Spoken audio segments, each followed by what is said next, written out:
মহাকারণিক তথাগত বুদ্ধ চারটি পরিষদ তিনি গঠন করেছেন। পরিষদ মানে আমরা দল বলতে পারি বা শ্রেণী বিন্যাস বলতে পারি। এই চারটি পরিষদ কি?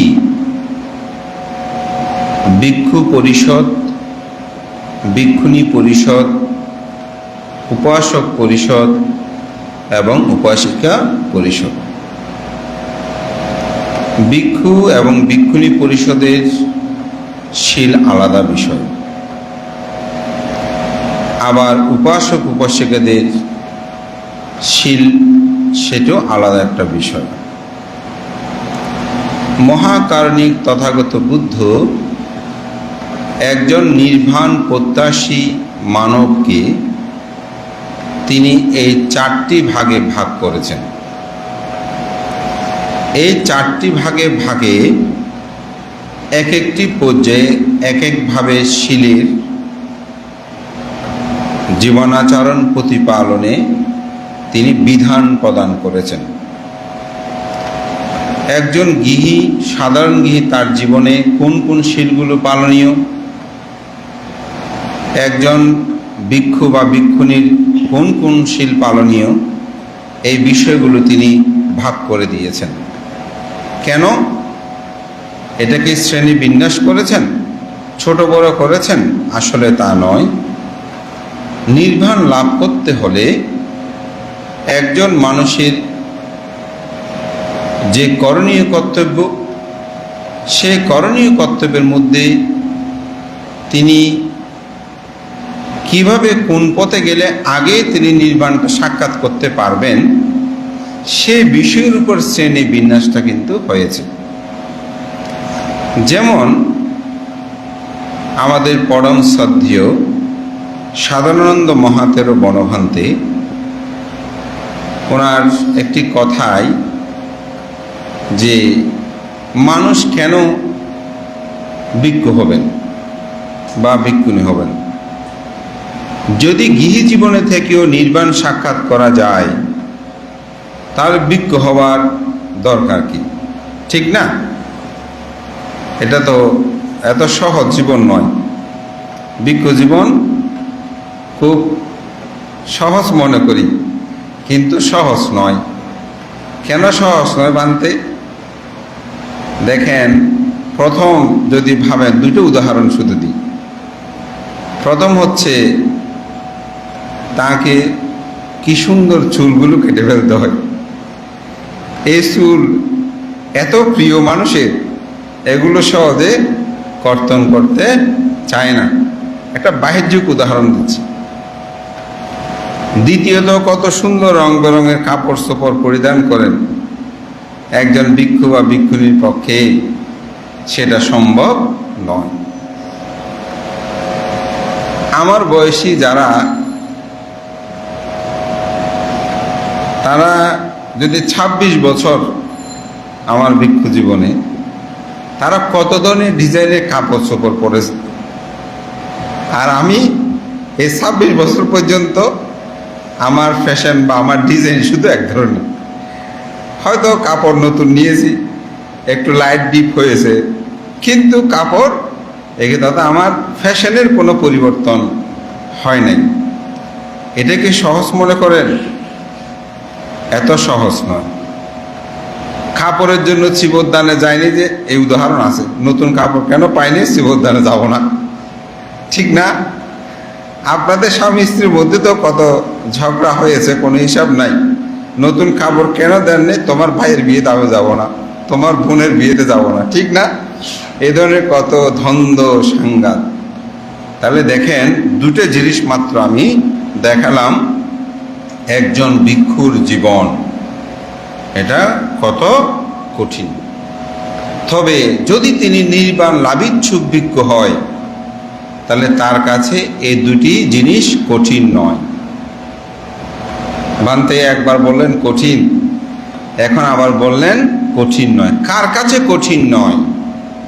যিনি নির্বাণ লাভিচ্ছুক ভিক্ষু, কাছে এটা কঠিন নয়। কারণ তিনি তো সমগ্র জগতের দুঃখ থেকে মুক্তি লাভ করতে চায়।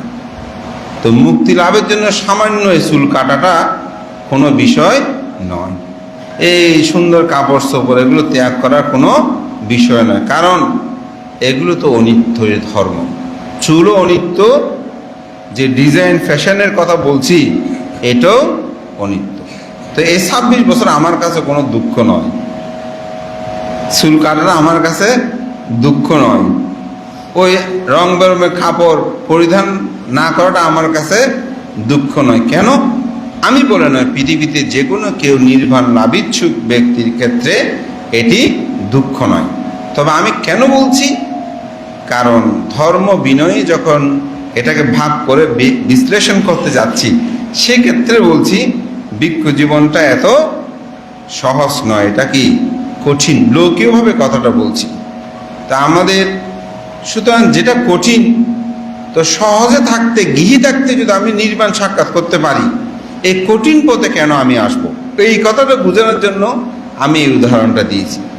তো এটা কারণটা হচ্ছে আমাদের পরম শ্রদ্ধেয় সাধারণ মহাতের বনভান্তের এই উদাহরণটা আমার কাছে খুব পরিধানযোগ্য। ভান্তে বলছে লংগদু থেকে দুটি স্টিমার, ওখানে তো স্টিমার আছে, দুইটা স্টিমার যাত্রা করেছে। একটা হচ্ছে ডাইরেক্ট সোজা চলে আসবে, আরটা হচ্ছে লোকাল। তো লোকালটা এই ঘাটে ওই ঘাটে ভিড়বে, আর যেটা দুইটা স্টিমার, আর যেটা একেবারে ডাইরেক্ট ক্লোজ ডোর বলে যে কেমন, ওইটা কিন্তু কোথাও ভিড়বে না, লংগদু থেকে যাত্রা শুরু করবে, একেবারে সোজা রাঙামাটি এসে পৌঁছবে। তো দুইটারে মাঝি যদি ঠিক থাকে, ইঞ্জিল যদি ভালো থাকে, তেলও ঠিক থাকে, সব কিছু পরিপূর্ণ থাকে, যাত্রা শুরু করে, কোনটা আগে পৌঁছবে? ডাইরেক্টটা আগে পৌঁছবে।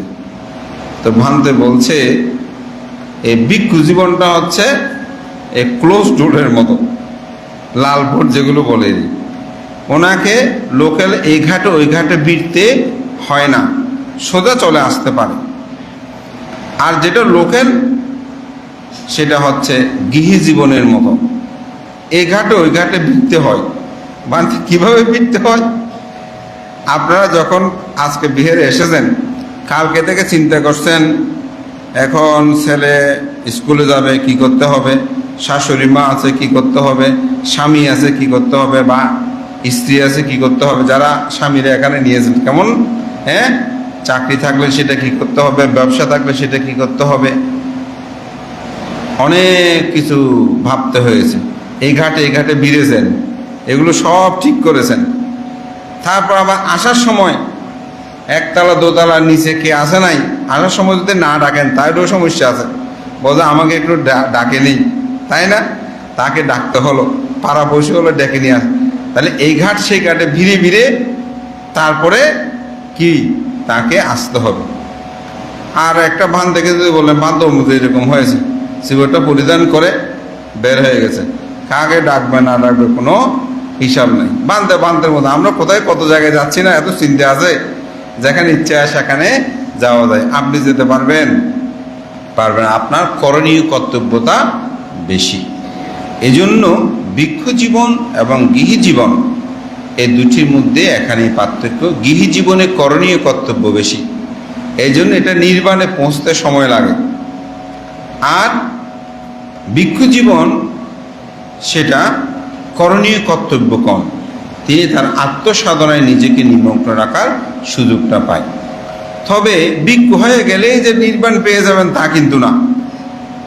এখন লোকাল আর ডাইরেক্ট ইঞ্জিলটা শুরু হয়েছে, কিন্তু ডাইরেক্ট যে আসবে স্টিমার ওইটার মাঝে ঠিক নাই, চালাতে জানে না ঠিক মতো। এখন সে ডাইরেক্ট আসবে, উল্টো পথে চলে যাবে না, তার পক্ষে কি আর রাঙামাটি বোঝা সম্ভব? এখন ভিক্ষু হলেও যদি ব্যতিক্রম চলাফেরা করে, সে কি নির্বাণ পাবে? নির্বাণ পাবে না। তাকে সঠিক পথে কি হবে চল। ওই জন্য বলেছি প্রথমে, তেল, ইঞ্জিন, কেমন চালক সব ঠিক থাকলে আগে পৌঁছবে, যে ঠিক না থাকলে কিন্তু আগে পৌঁছবে না। বিমানে করে বিদেশে যাওয়াটা খুব সহজ না, যেখানে হেঁটে আপনি যেতে 5 মাস সময় লাগবে, 1 বছর সময় লাগবে, সেখানে আপনি 2 ঘন্টায় চলে আসছে। কিন্তু বিপজ্জনকও বেশি, ব্যয়বহুলতাও বেশি, কিছু একটা ঘটনা ঘটলে বাঁচার সম্ভাবনাটাও কম। এই জন্য ভিক্ষু জীবন, গৃহী জীবন একই নির্বাণ পথের যাত্রী, কিন্তু তার মধ্যে কিছু পার্থক্য আছে।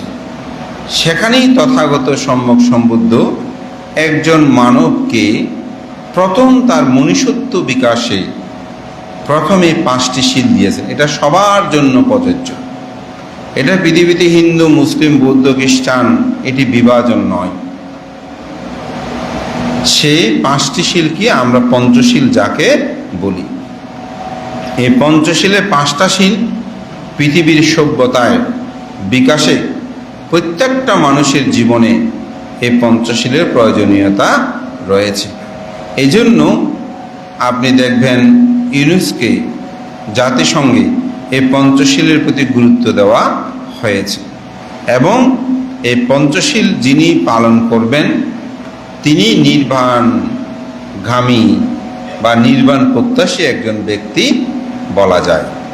কারণ এই পঞ্চশীল যার কাছে থাকে না, বুদ্ধ ধর্ম দর্শনে সে আসলে একজন মানুষ নয়। একজন মানুষ যদি নিজেকে বৌদ্ধ বলে পরিচয় দেয়, বুদ্ধ মানে কি আমরা হয়তো জাতি বুঝাচ্ছি, বুদ্ধ মানে বুদ্ধির সাধনায় যিনি নিয়ত, অর্থাৎ প্রজ্ঞার সাধনায় যিনি নিয়ত, যার মধ্যে প্রজ্ঞার সাধনা আছে, প্রজ্ঞা সাধনা করবেন, তাকে অন্ততপক্ষে পঞ্চশীলটা পালন করতে হবে। এটাই হচ্ছে লোকেল, এটা হচ্ছে কি লোকেল স্টিমার। এখন গিয়ে হলেও অনেকে চায় না আমি আরো একটু অগ্রসর হতে চাই, আমি আরো একটু তাড়াতাড়ি নির্বাণ যেতে চাই, গৃহী জীবনে আছি তাই বলে কি একেবারে লোকেলে যাব, কথা আছে আর একটু ফাস্ট কিছু পাই কিনা। তো বুদ্ধ সেক্ষেত্রে গৃহীদেরকে আরো তিনি 3টি শীল দিয়েছেন। সেখানে 4টি বলা যায়, একটা পরিবর্তন হলো, এগুলো ব্যাখ্যা করলে পাবেন, যেটাকে বলা হয় অষ্টাঙ্গ উপশত শীল। এই শীলটি তথাগত বুদ্ধ, এই শীলগুলো একজন গৃহী হলেও তিনি সেটা প্রতিপালন করতে পারেন, এবং প্রতিপালনের ক্ষেত্রে তিনি যদি সারা বছর প্রতিপালন করতে চায় তাও করতে পারেন, তিনি যদি মাসান্তর প্রতিপালন করতে চায় তাও করতে পারেন, তিনি যদি 3 মাস যাবৎ করতে চায় তাও করতে পারেন। তবে এটা বাধ্যতামূলক নয়। একটি কথা আমাদের মনে রাখা উচিত, কিন্তু পঞ্চশীলটা বাধ্যতামূলক। পঞ্চশীল আপনাকে অবশ্যই পালন করতে হবে। তো পঞ্চশীল থেকেও যারা আরও বেশি নির্বাণমুখী হওয়ার প্রত্যাশী, তাদেরকে বুদ্ধ 8টি শীল, যেটা আমরা অষ্টাঙ্গ উপশতশীল বলি। 8টি শীল কি? প্রথম শীল হচ্ছে পানাতিপাতা বেরামানি শিক্ষাপদাং সমাদেয়, প্রাণী হত্যা থেকে বিরত থাকা শিক্ষাপদ গ্রহণ করছি। এটা পঞ্চশীল ব্যাখ্যা আপনারা জানেন। প্রাণী হত্যা থেকে বিরত থাকা শিক্ষাপদ গ্রহণ করছি, অর্থাৎ একজনের পক্ষে কোনো কারণে কোনো প্রাণীকে হত্যা করতে পারবে না, হত্যার নির্দেশ দিতেও পারবে না, হত্যার পরিকল্পনায় সম্পৃক্ত হতে পারবে না, এবং কেউ হত্যা করলেও সেটাতে মনে মনে সম্পৃক্ত থাকা যাবে না। যেমন বুদ্ধের সময়কালে এক উপাসিকা, উনি শ্রোতাপত্তি লাভী ছিল। তো শ্রোতাপত্তি যিনি লাভ করে তিনি কিন্তু কখনো পঞ্চশীল ভঙ্গ করতে পারে না। তো উপাসিকার স্বামী ছিল একজন শিকারী, আমরা যাকে বেয়াদব বলি, কসাই। এখন আমাদের ছাড়া কসাই বললে বুঝবে। তো এখন সে প্রতিদিন ঘর থেকে বের হওয়ার সময় স্ত্রীকে বলতো, আমার ছুরিটা দাও। তো উপাসিকা ছুরিটা, যেহেতু স্বামীর সাথে থাকে, স্বামীর বাক্য তো পালন করতে হবে। তো তখন সেই ছুরিটা দেওয়ার সময় বলতো, এই ছুরি দিয়ে যেন কোনো প্রাণীর হত্যা না হয়, কোনো প্রাণীর জীবন হরণ না হয়। সে দেওয়ার সময় এরকম প্রার্থনা করে তাকে দিত, যার কারণে তিনি কিন্তু এই অকুশলের ভাগী হতো না। কারণ তার কি ছিল না, সম্মতি ছিল না, কিন্তু দায়িত্ব হয়তো পালন করতে হয়েছে। ঘর থেকে বের হলে স্বামীকে তো সাধারণভাবে ব্যবসা বাণিজ্য গেলে এটা সেটা তাকে দিতে হয় না, ঠিক সেভাবে মাত্র এটা দিয়েছে। কিন্তু তিনি প্রার্থনা করত এটার দ্বারা যেন তার কোনো ক্ষতি না হয়, এভাবে প্রার্থনা কর্ম সম্পাদন করত। সেই জন্য প্রাণী হত্যায় অপরেও করলে সেখানে যেন সম্মতি না দেয়। অনেক সময় পুকুরে জাল মারছে, জাল ফেলে না, মাছও পাবে না, কিছু পাবে না, কিন্তু পুকুরের আশেপাশে গিয়ে নাচানাচি করে, এই মাছ এদিকে আছে ওদিকে আছে ধরো, এরকম বলে। তাতেও কি হয়, অকুশল হয়, তাতেও অকুশল হয়। তো প্রাণী হত্যার 5টি অঙ্গ আছে। আমি অত বেগে, যেহেতু পঞ্চশীলে বেগকে অনেকবার আপনাদেরকে দিয়েছি, যাক আমি শুধু এটুকুই বলে যাব যে প্রাণী হত্যা থেকে দূরে থাকা। তো এক উপাসক আমাকে বলেছিল, পান্তে বুদ্ধ ধর্ম পালন করতে হলে প্রাণী হত্যা না করে থাকা যাবে না, আমাকে বলতেছে। তাই বললাম কেন? বলতে পান্তে এরকম আপনি যেভাবে বসেছেন, আমি ওখানে চেয়ারে বসেছিলাম, উনি আমার সামনে আছে, বলছে আপনি বান্ধে যেমন পাটা তুলে হাতটা গুটিয়ে বসে আছেন, বান্ধে এইভাবে বসে থাকতে হবে, বৌদ্ধ ধর্ম পালন করতে হবে। আমি ঠিক কেন? বলতে পারতে আপনি যদি নড়াচড়া করেন, পিঁপড়ে থাকলে মারা যাবে না, হাঁটলে মারা যাবে না, কৃষিকাজটা কোনো কিছু করা যাবে না, উনি আমাকে বলতেছে। তো আমি বললাম, বসক এটা আপনি কি বললেন? বলতে বানতে আপনার চেয়ে অনেক বড় বড় বানতে থেকে আমি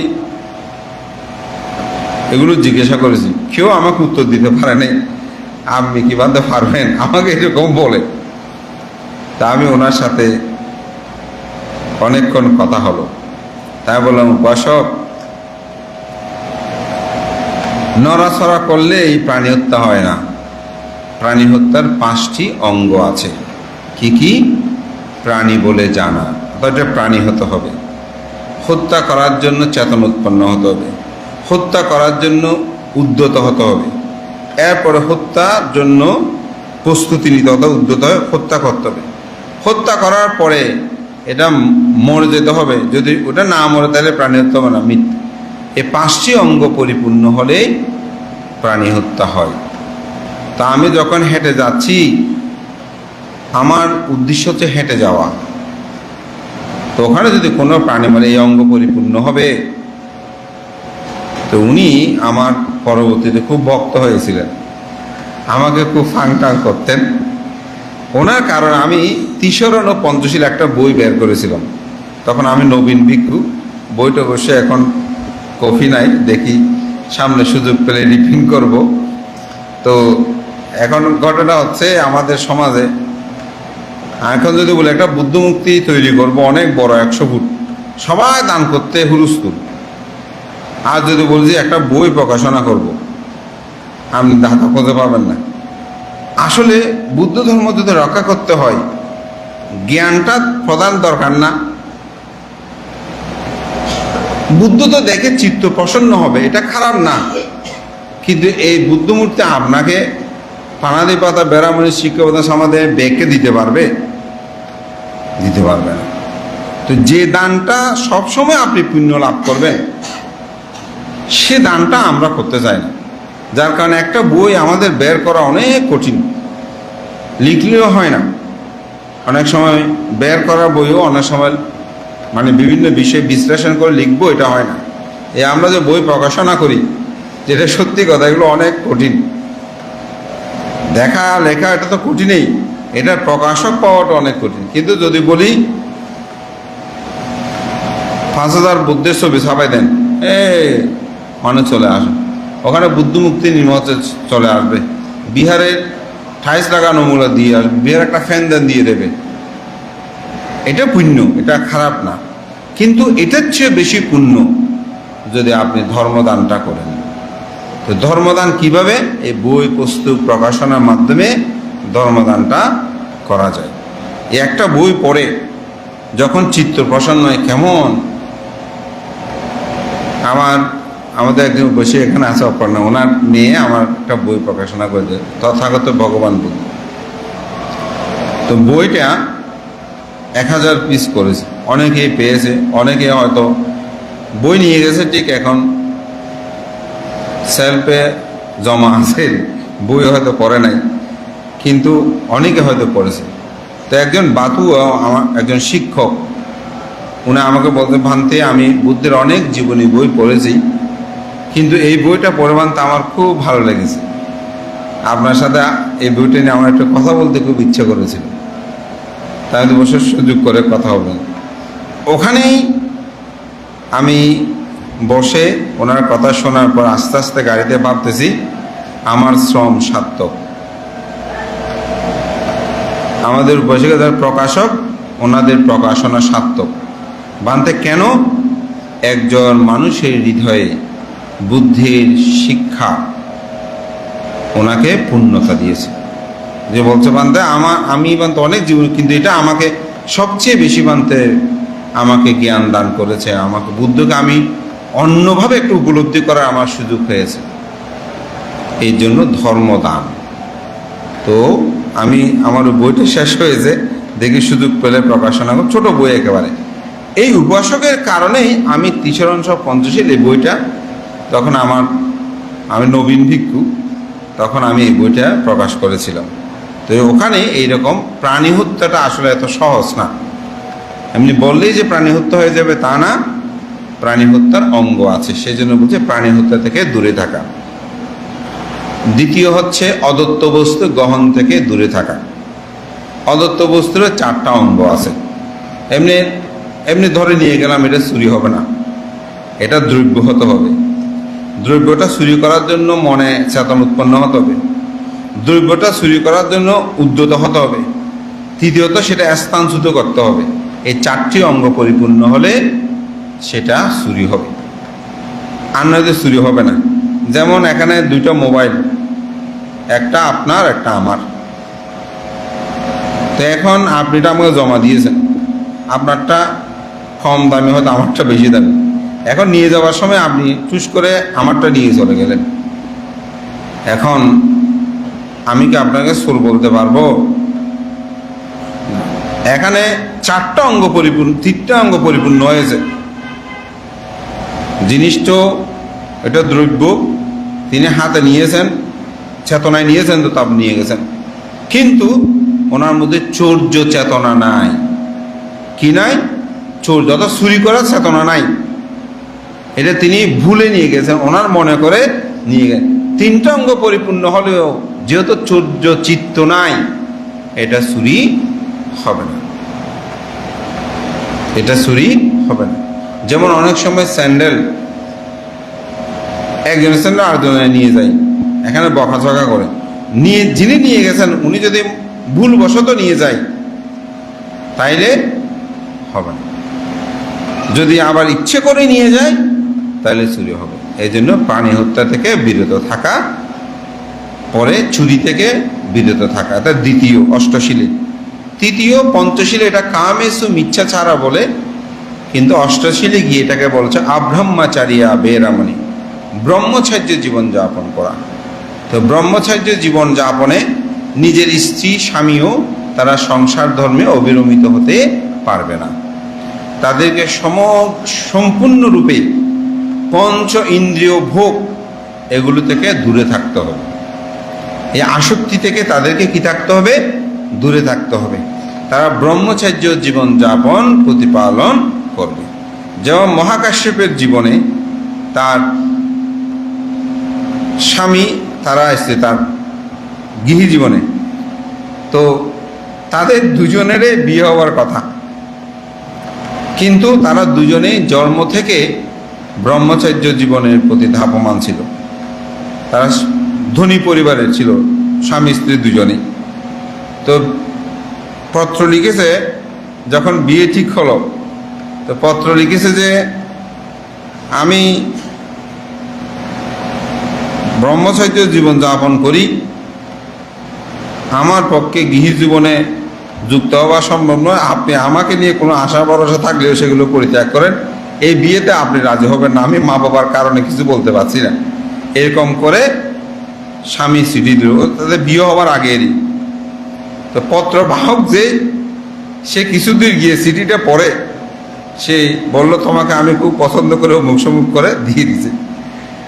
আবার স্ত্রী কি করেছে, সেও লিখেছে যে আমি সংসার ধর্মে যেতে চাই না, আমি ব্রহ্মচর্য জীবনযাপনে আগ্রহী, আপনি আমাকে বিয়ে করে সুখী হতে পারবেন না, আমি মা বাবার জন্য কিছু বলতে পারছি না, আপনি অন্যত্রে বিয়ে করলে বলো, আমি আপনার সাথে বিয়ে করতে চাই না। ওই পত্রবাহক কি করতে, সেও চিঠিটা সে লিখে দিয়েছে না, আমি আপনাকে খুব পছন্দ করে আপনার সাথে বিবন্ধে আবদ্ধ হতে চাই। এখন নিরুপায় দুজনের বিয়ে হলো। তো প্রথম যেদিন তারা সংসার ধর্ম করবে সেদিন বলছে, দুজনের কথা হবে না, তো বলছে আমি তো তোমাকে পত্র দিয়েছিলাম আমি সংসার ধর্ম করতে চাই না, তুমি কেন আমাকে বিয়ে করতে রাজি হলে? স্বামী বলছে আমিও তো পত্র দিয়েছিলাম, আমিও তো বিয়ে করতে চাই না। তখন বলে আমরা ব্রহ্মচর্য জীবনযাপন, আমি ব্রহ্মচর্য জীবনযাপন করতে চাই।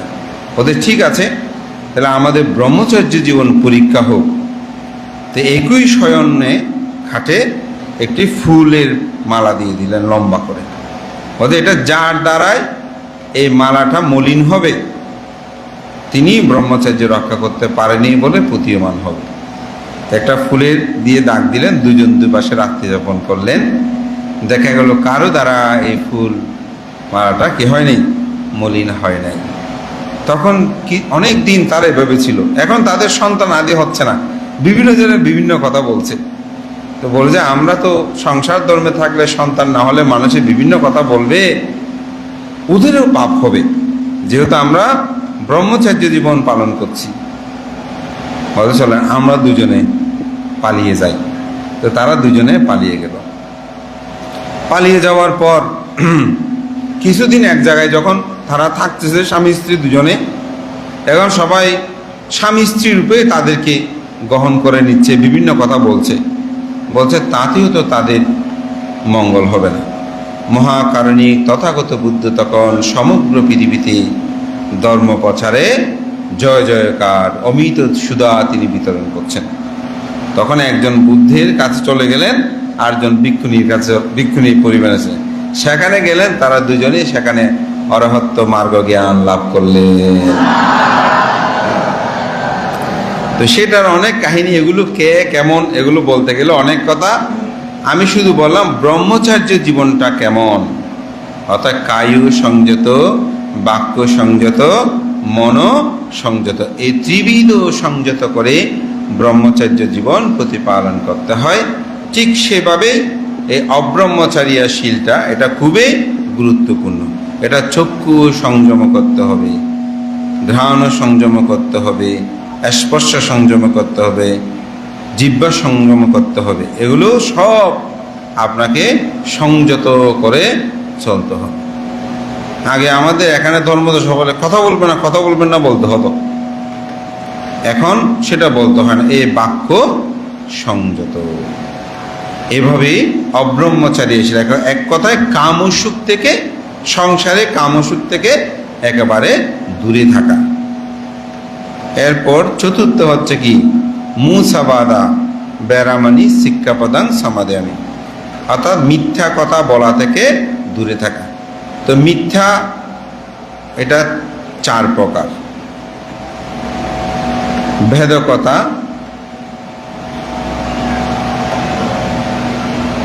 একজনের কথা একজনকে বলে ভেদ সৃষ্টি করা। আর সত্যকে অসত্য, অসত্যকে সত্য বলা। আর হচ্ছে কর্কশ বাক্য, এমনভাবে কথা বলে যেন মানুষে কষ্ট পায়।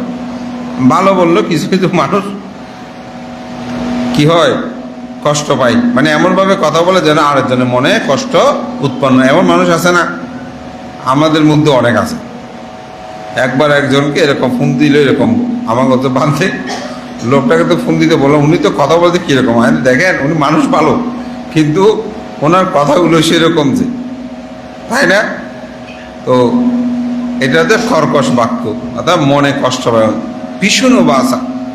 আর এক খানকুশানি কথা বলি না, হ্যাঁ, যে কথাগুলো কোনো কি নাই, মূল্য নাই, যে কথাগুলো কোনো মূল্য নাই। আর এটা হচ্ছে সম্প্র আলাপ বা ছোড় কথা, পেত কথা, এ ধরনের ভূত কথা, এই আজগবি কথা আমরা যেগুলো বলি, এগুলো থেকে দূরে থাকা। তো আপনারা অষ্টশীলধারী যারা, অন্যান্য শিল থেকে এই শিলটা বেশি ভঙ্গ হয়ে যায়, এই শিলটা বেশি ভঙ্গ হয়ে যায়। এই শিল নেওয়ার বেশিক্ষণ সময় লাগবে না, এই শিলটা ভঙ্গ হয়ে যায়। এই এখানে বসেছেন না, আমি যদি বলি যে আধা ঘন্টা চুপ করে থাকি আমি, আপনারা কথাবার্তা যা ইচ্ছা হয় বলেন, দেখবেন এখানে একটু থাকবে না। কারণ আজে বাজে আলাপ করবেন, যে শাড়ির দাম অমুকের দাম, সমুকের দাম অমুকের সাথে দেখা হলো কেন, এমন হলো কেন, তুমি এটা পড়েছো, এটা কোথায় পেয়েছো, এইগুলো করা যাবে না। শুধু যে সত্যকে অসত্য বললে মুচাবাদা হয়ে যাবে তা না, এরকম সম্প্র আলাপ। তারপর তুমি এখানে বসেছো কেন, এই করেছো কেন, একজনকে একজন কত ধরনের সমস্যা। তারপরে আগে মুখে যেরকম করে একজন একজনকে বকা দেন, হ্যাঁ তুমি আমার জায়গায় কেন বসছো। তো অষ্টশীল দাঁড়িয়ে থাকে, এগুলো এরকম হতে হবে না। ওখানে যখন বসেছে আমি আরেক জায়গায় বসবো। তো এখন ফ্যান, এই লাইনে ফ্যান আছে তো আপনার 6টা, কিন্তু ওই একটু দূরের বাতাস কম যাচ্ছে, কিন্তু সে তো এই জায়গা ছাড়বে না, হ্যাঁ ওই জায়গায় যে সে গিয়ে বসবে না। সুতরাং তার সাথে রাগারাগি শুরু হয়ে গেল। আর কতগুলো আছে আসছে দেরিতেই, 2-4 জনের কাঁধের উপর পা তুলে দিয়ে সে সামনে এসে ফ্যান ওখানে বসবে, ঠেলাঠেলি করে তাকে ছাড়িয়ে দেব। অষ্টশীল হলো অষ্টশীল। অষ্টশীল মানে অতীব সংযত সাধু। সাধু কাকে বলে? যার কায় সংযত, বাক্য সংযত, মনসংযত। এই মনসংযত আছে। এই ফ্যানের জন্য কিরকম করেন কোন হিসাব আছে? যদি বলতে একটু সামনে করে বসেন, ওই দেখেন পিছনে বসার জায়গা নেই, এই রাস্তা হলো একটা ক্লিয়ার রাখি না, এদিকে 80 জন এখানে বসতে, নিজে তো নড়াচড়া করবে না, সে সুযোগও দেবে না। তো আমি এই জন্য বলছি যে আপনার সংযতটা কেমন। কিছু একেবারে কেউ এখানে সবাই যে সেরকম তা না, কিছু আছে দেখবো অষ্টশীলে সেরকম হয়ে যায়, বিনীত নম্র এরকম না। কেউ এখানে বসেছে, আমি এই আসনটা ওনাকে দান করি, আমি বসেছিলাম যে একটু বাথরুমে এসে 8 জন বসে গেছে, কোনো দরকার নেই, আপনার জিনিসগুলো নিয়ে আপনি আরেকটা জায়গায় বসেন। দান হবে, কি দান হবে? আসন দান হবে। কি দান হবে? আসন দান হবে। দান কি শুধু টাকা দিলে দান, জিনিস দিলে দান? এগুলো শুধু মানুষের কথাও দান আছে। একটা ভালো শিক্ষা যদি আপনি কাউকে দেন, এটাও কিন্তু দান। তা আপনি কি দান করলেন? আসন দান করলেন। অন্যজন আসবে, আপনি একটা সুন্দর করে আসন তৈরি করে এদিকে বসেন, এটাও আসন দান হবে। তো সেজন্য বলতে সম্প্র আলাপ, বাজে আলাপ, এগুলো এই আশেপাশে বসে মানে খানা গোসা এসে করতে করতে এটা এই শিলটা ভেঙে যায়, এটা একটু গুরুত্ব দেবেন। তো এটা গুরুত্ব দিতে কি লাগবে আপনার? আমি একেবারে সহজ আপনাদেরকে একটা উপায় দিই। মুখ বন্ধ। কি করবেন? মুখটা বন্ধ রাখবেন। বিহারে যখন ঢুকবে, অষ্টশীল যেদিন নেবেন, মুখ একেবারে বন্ধ। কেমন আছেন? ভালো আছি। আপনি কেমন আছেন? একটু জিজ্ঞাসা করতে হবে, আপনাদের সমস্যা আছে। বলছে আপনি কেমন আছেন? ভালো আছে। আমরা ছেলে কেমন আছে? এত কিছু জিজ্ঞাসা করবেন না, সমস্যা আছে কেন বলছি, একবার অষ্টশীল লইয়ে দেয় কেন, মাতি তো না পারেন, ওই জন্য উনিও কেমন আছে এটা একটু জিজ্ঞাসা করতে হবে। আপনাদের অবস্থা আমরা বুঝি না তা কিন্তু না, ওই জন্য বলছি একেবারে সেরকম না, বা এতটুকু বলবেন। এর চেয়ে বেশি যদি বলতে চান আর সবাই। তারপর আমি ধর্ম দেশনা করতেছি, বান্ধব হদ্দিন আগুন নিলাম, তো এন তো এই তো আশেপাশে কোনো দরকার নাই। এগুলো মারে আপনাকে গোলমাল করে। শুনলে শুনেছে, এগুলো আবার শুনবো, অসুবিধা কি? হয়তো উনি শুনে নাই, এরকম হতে পারে না? এইরকম কথা বলার কোনো দরকার নাই। আপনি শুধু শুনলে, আমি শুনেছি আরো একটু শুনি, এখানে নতুন কোনো কিছু আছে কিনা। এই পঞ্চশীলটা, ওই মুসাবাদাটা ঠিক সেরকম ভাবে আপনাকে কি করতে হবে, রক্ষা করতে হবে অষ্টশীলের মধ্যে। এটা কিন্তু গুরুত্ব, এটা ভাঙে বেশি। তা আপনি এত কষ্ট করে এই শিলটা গ্রহণ করেছেন, সুতরাং এটা আপনি ভঙ্গ করবেন কেন? আমি মনে করি এইটা 4 নম্বর। 5 নম্বর হচ্ছে কি? 5 নম্বর হচ্ছে সুরা মেরিয়া মাঝাপা মাদার টানা, নেশাদ্রব্য সেবন না করা। তো নেশাদ্রব্যটা আসলে কি? যে তরল বা কঠিনত্ব কোনো খাদ্য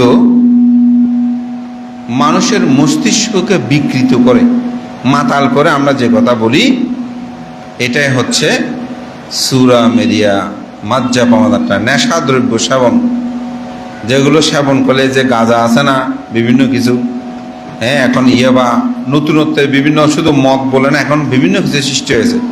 এগুলোকে মানুষ কি হয়, মাতাল হয়ে যায়, মস্তিষ্ক বিকৃত হয়।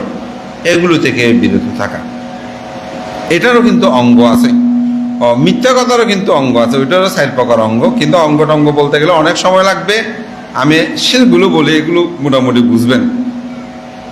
তো সেখানে নেশাদ্রব্য সেবন থেকে বিরত, এটা সাধারণত খুব কম মানুষ আছে যারা মানে না।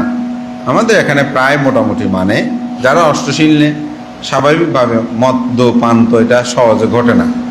তো নেশাদ্রব্য এগুলো, এখানেও 3টা অঙ্গ আছে, 4টা অঙ্গ আছে নেশা সেবনের, অর্থাৎ মদ সেবনের। এটাও চেতনা থাকতে হবে, তারপর গ্রহণ করতে হবে, সেটা মদ হতে হবে, তারপর খেতে হবে, এই ধরনের অঙ্গ আছে।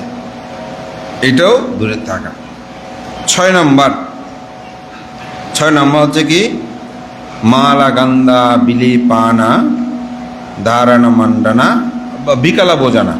6 নম্বর হচ্ছে বিকালা বোঝানা বেরামানি শিক্ষা প্রদান সমাধান। সেটা দ্বিপ্রহর 12টা থেকে তৎপরদিন শুদ্ধ উদয় পর্যন্ত সময়ে কোনরূপ দানা জাতীয় খাদ্য তিনি গ্রহণ করতে পারবে না। যদি গ্রহণ করে তাহলে তার শীল ভঙ্গ হয়ে যায়। তো এটা আমরা সবাই মোটামুটি জানি। তবে এটার ক্ষেত্রে অনেক সময় দেখা যায় বান্তরে রং চা, দুধ চা, এগুলো নিয়ে একটু বোধহয় কিছু কথা আমাদেরকে মাঝে মধ্যে জিজ্ঞাসা করে। তো আসলে ভগবান তথাগত বুদ্ধের ধর্ম দর্শনে প্রত্যেকটা শিলের ক্ষেত্রে 3টা বিষয় আছে। একটা হচ্ছে উৎকৃষ্ট, আরেকটা হচ্ছে মধ্যম, আর একটা হচ্ছে মৃদু। এটা দুতঙ্গ শিলের মধ্যে এগুলো দেখা যায়। একটা হচ্ছে উৎকৃষ্ট, যারা খুব কঠিনভাবে শীল পালন করে, তারা 12টার পরে রং চা যেটা বলি, এই রং চাটাও চুল্লির অর্থাৎ চুলার আগুন দিয়ে ওনারা এই চা গ্রহণ করবে না। সূর্যের তাপ দিয়ে গরম করে যতটুকু হয় সেভাবে সেটা গ্রহণ করবে। এই ধরনের কিন্তু অনেক ভ্রান্তি আছে, খুব অরণ্যচারী। সর্বোচ্চ আয়নার তাপ দিয়ে এটাকে গরম করবে, তারপর যদি ইচ্ছা হয় ওখান থেকে এটা পরিধান গ্রহণ করবে।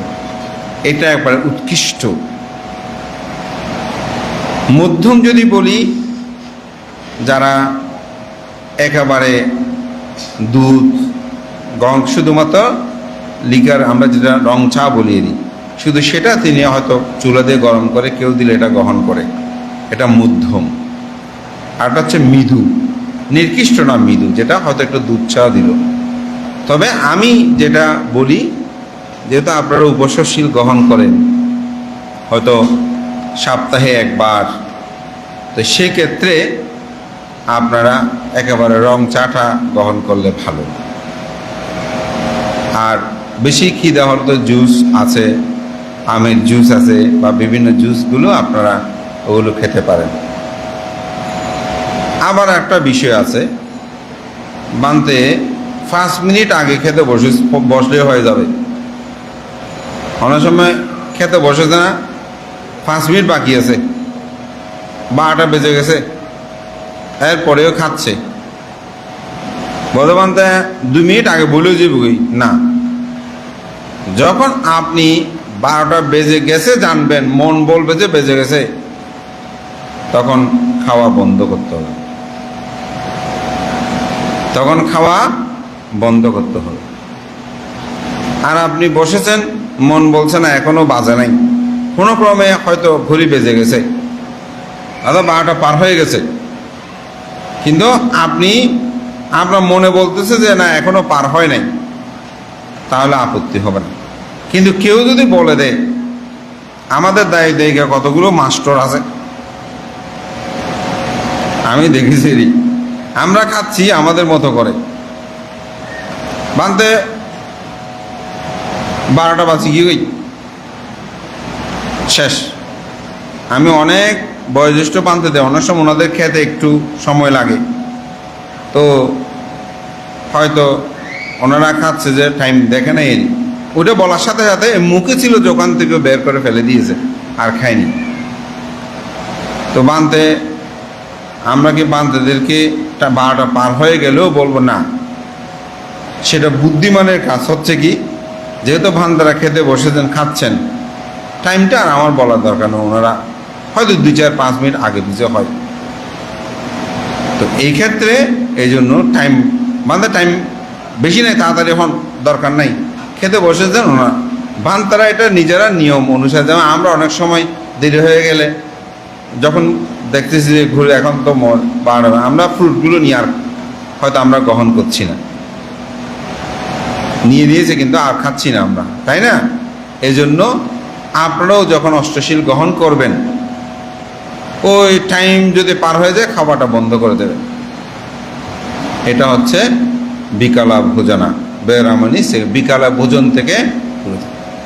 আবার কিছু কিছু আছে রাতের 12টার পর হলে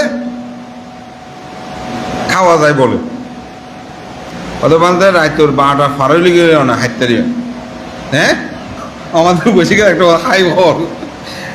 তো 12টার পরে রাতের 12টা না, এটা সকালে সূর্য উদিত যখন হবে, আপনার কেশলম এটা যখন দেখা যাবে সূর্যের আলোতে, তখন আপনি আহার গ্রহণ করতে পারবেন, কিন্তু রাতের 12টার পর না। এটাও অনেক সময় হয়, এগুলো আমার লিখিত প্রশ্নোত্তর ওখানে মাঝে মধ্যে দেয়, যে আমার মনে আছে গত বছর দিয়েছিলাম, এটা দেখে দূরে থাকা। এরপরে 7 নাম্বার যেটা হচ্ছে মালা গান্ধা বিলে পানা ধারণা মণ্ডনা বিভূষণা টানা বেরামানি শিক্ষা প্রদান সঙ্গে। মালা তো বুঝেন, ফুলের মালা,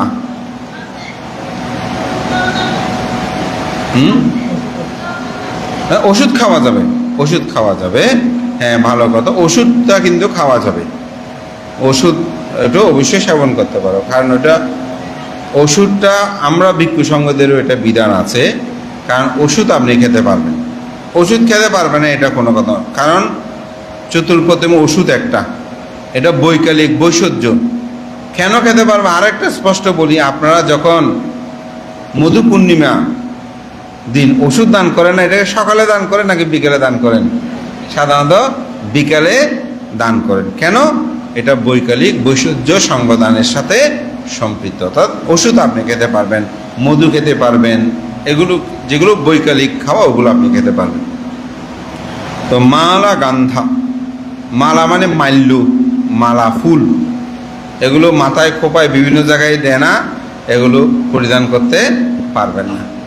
গন্ধ, গন্ধ মানে তখন চন্দন কাষ্ঠ ছিল, বই দেখলাম তো চন্দন কাষ্ঠের কথা, অর্থাৎ এখন তো আমরা পারফিউম যেগুলো আছে সেন্ট, ওগুলো দেওয়া যাবে না।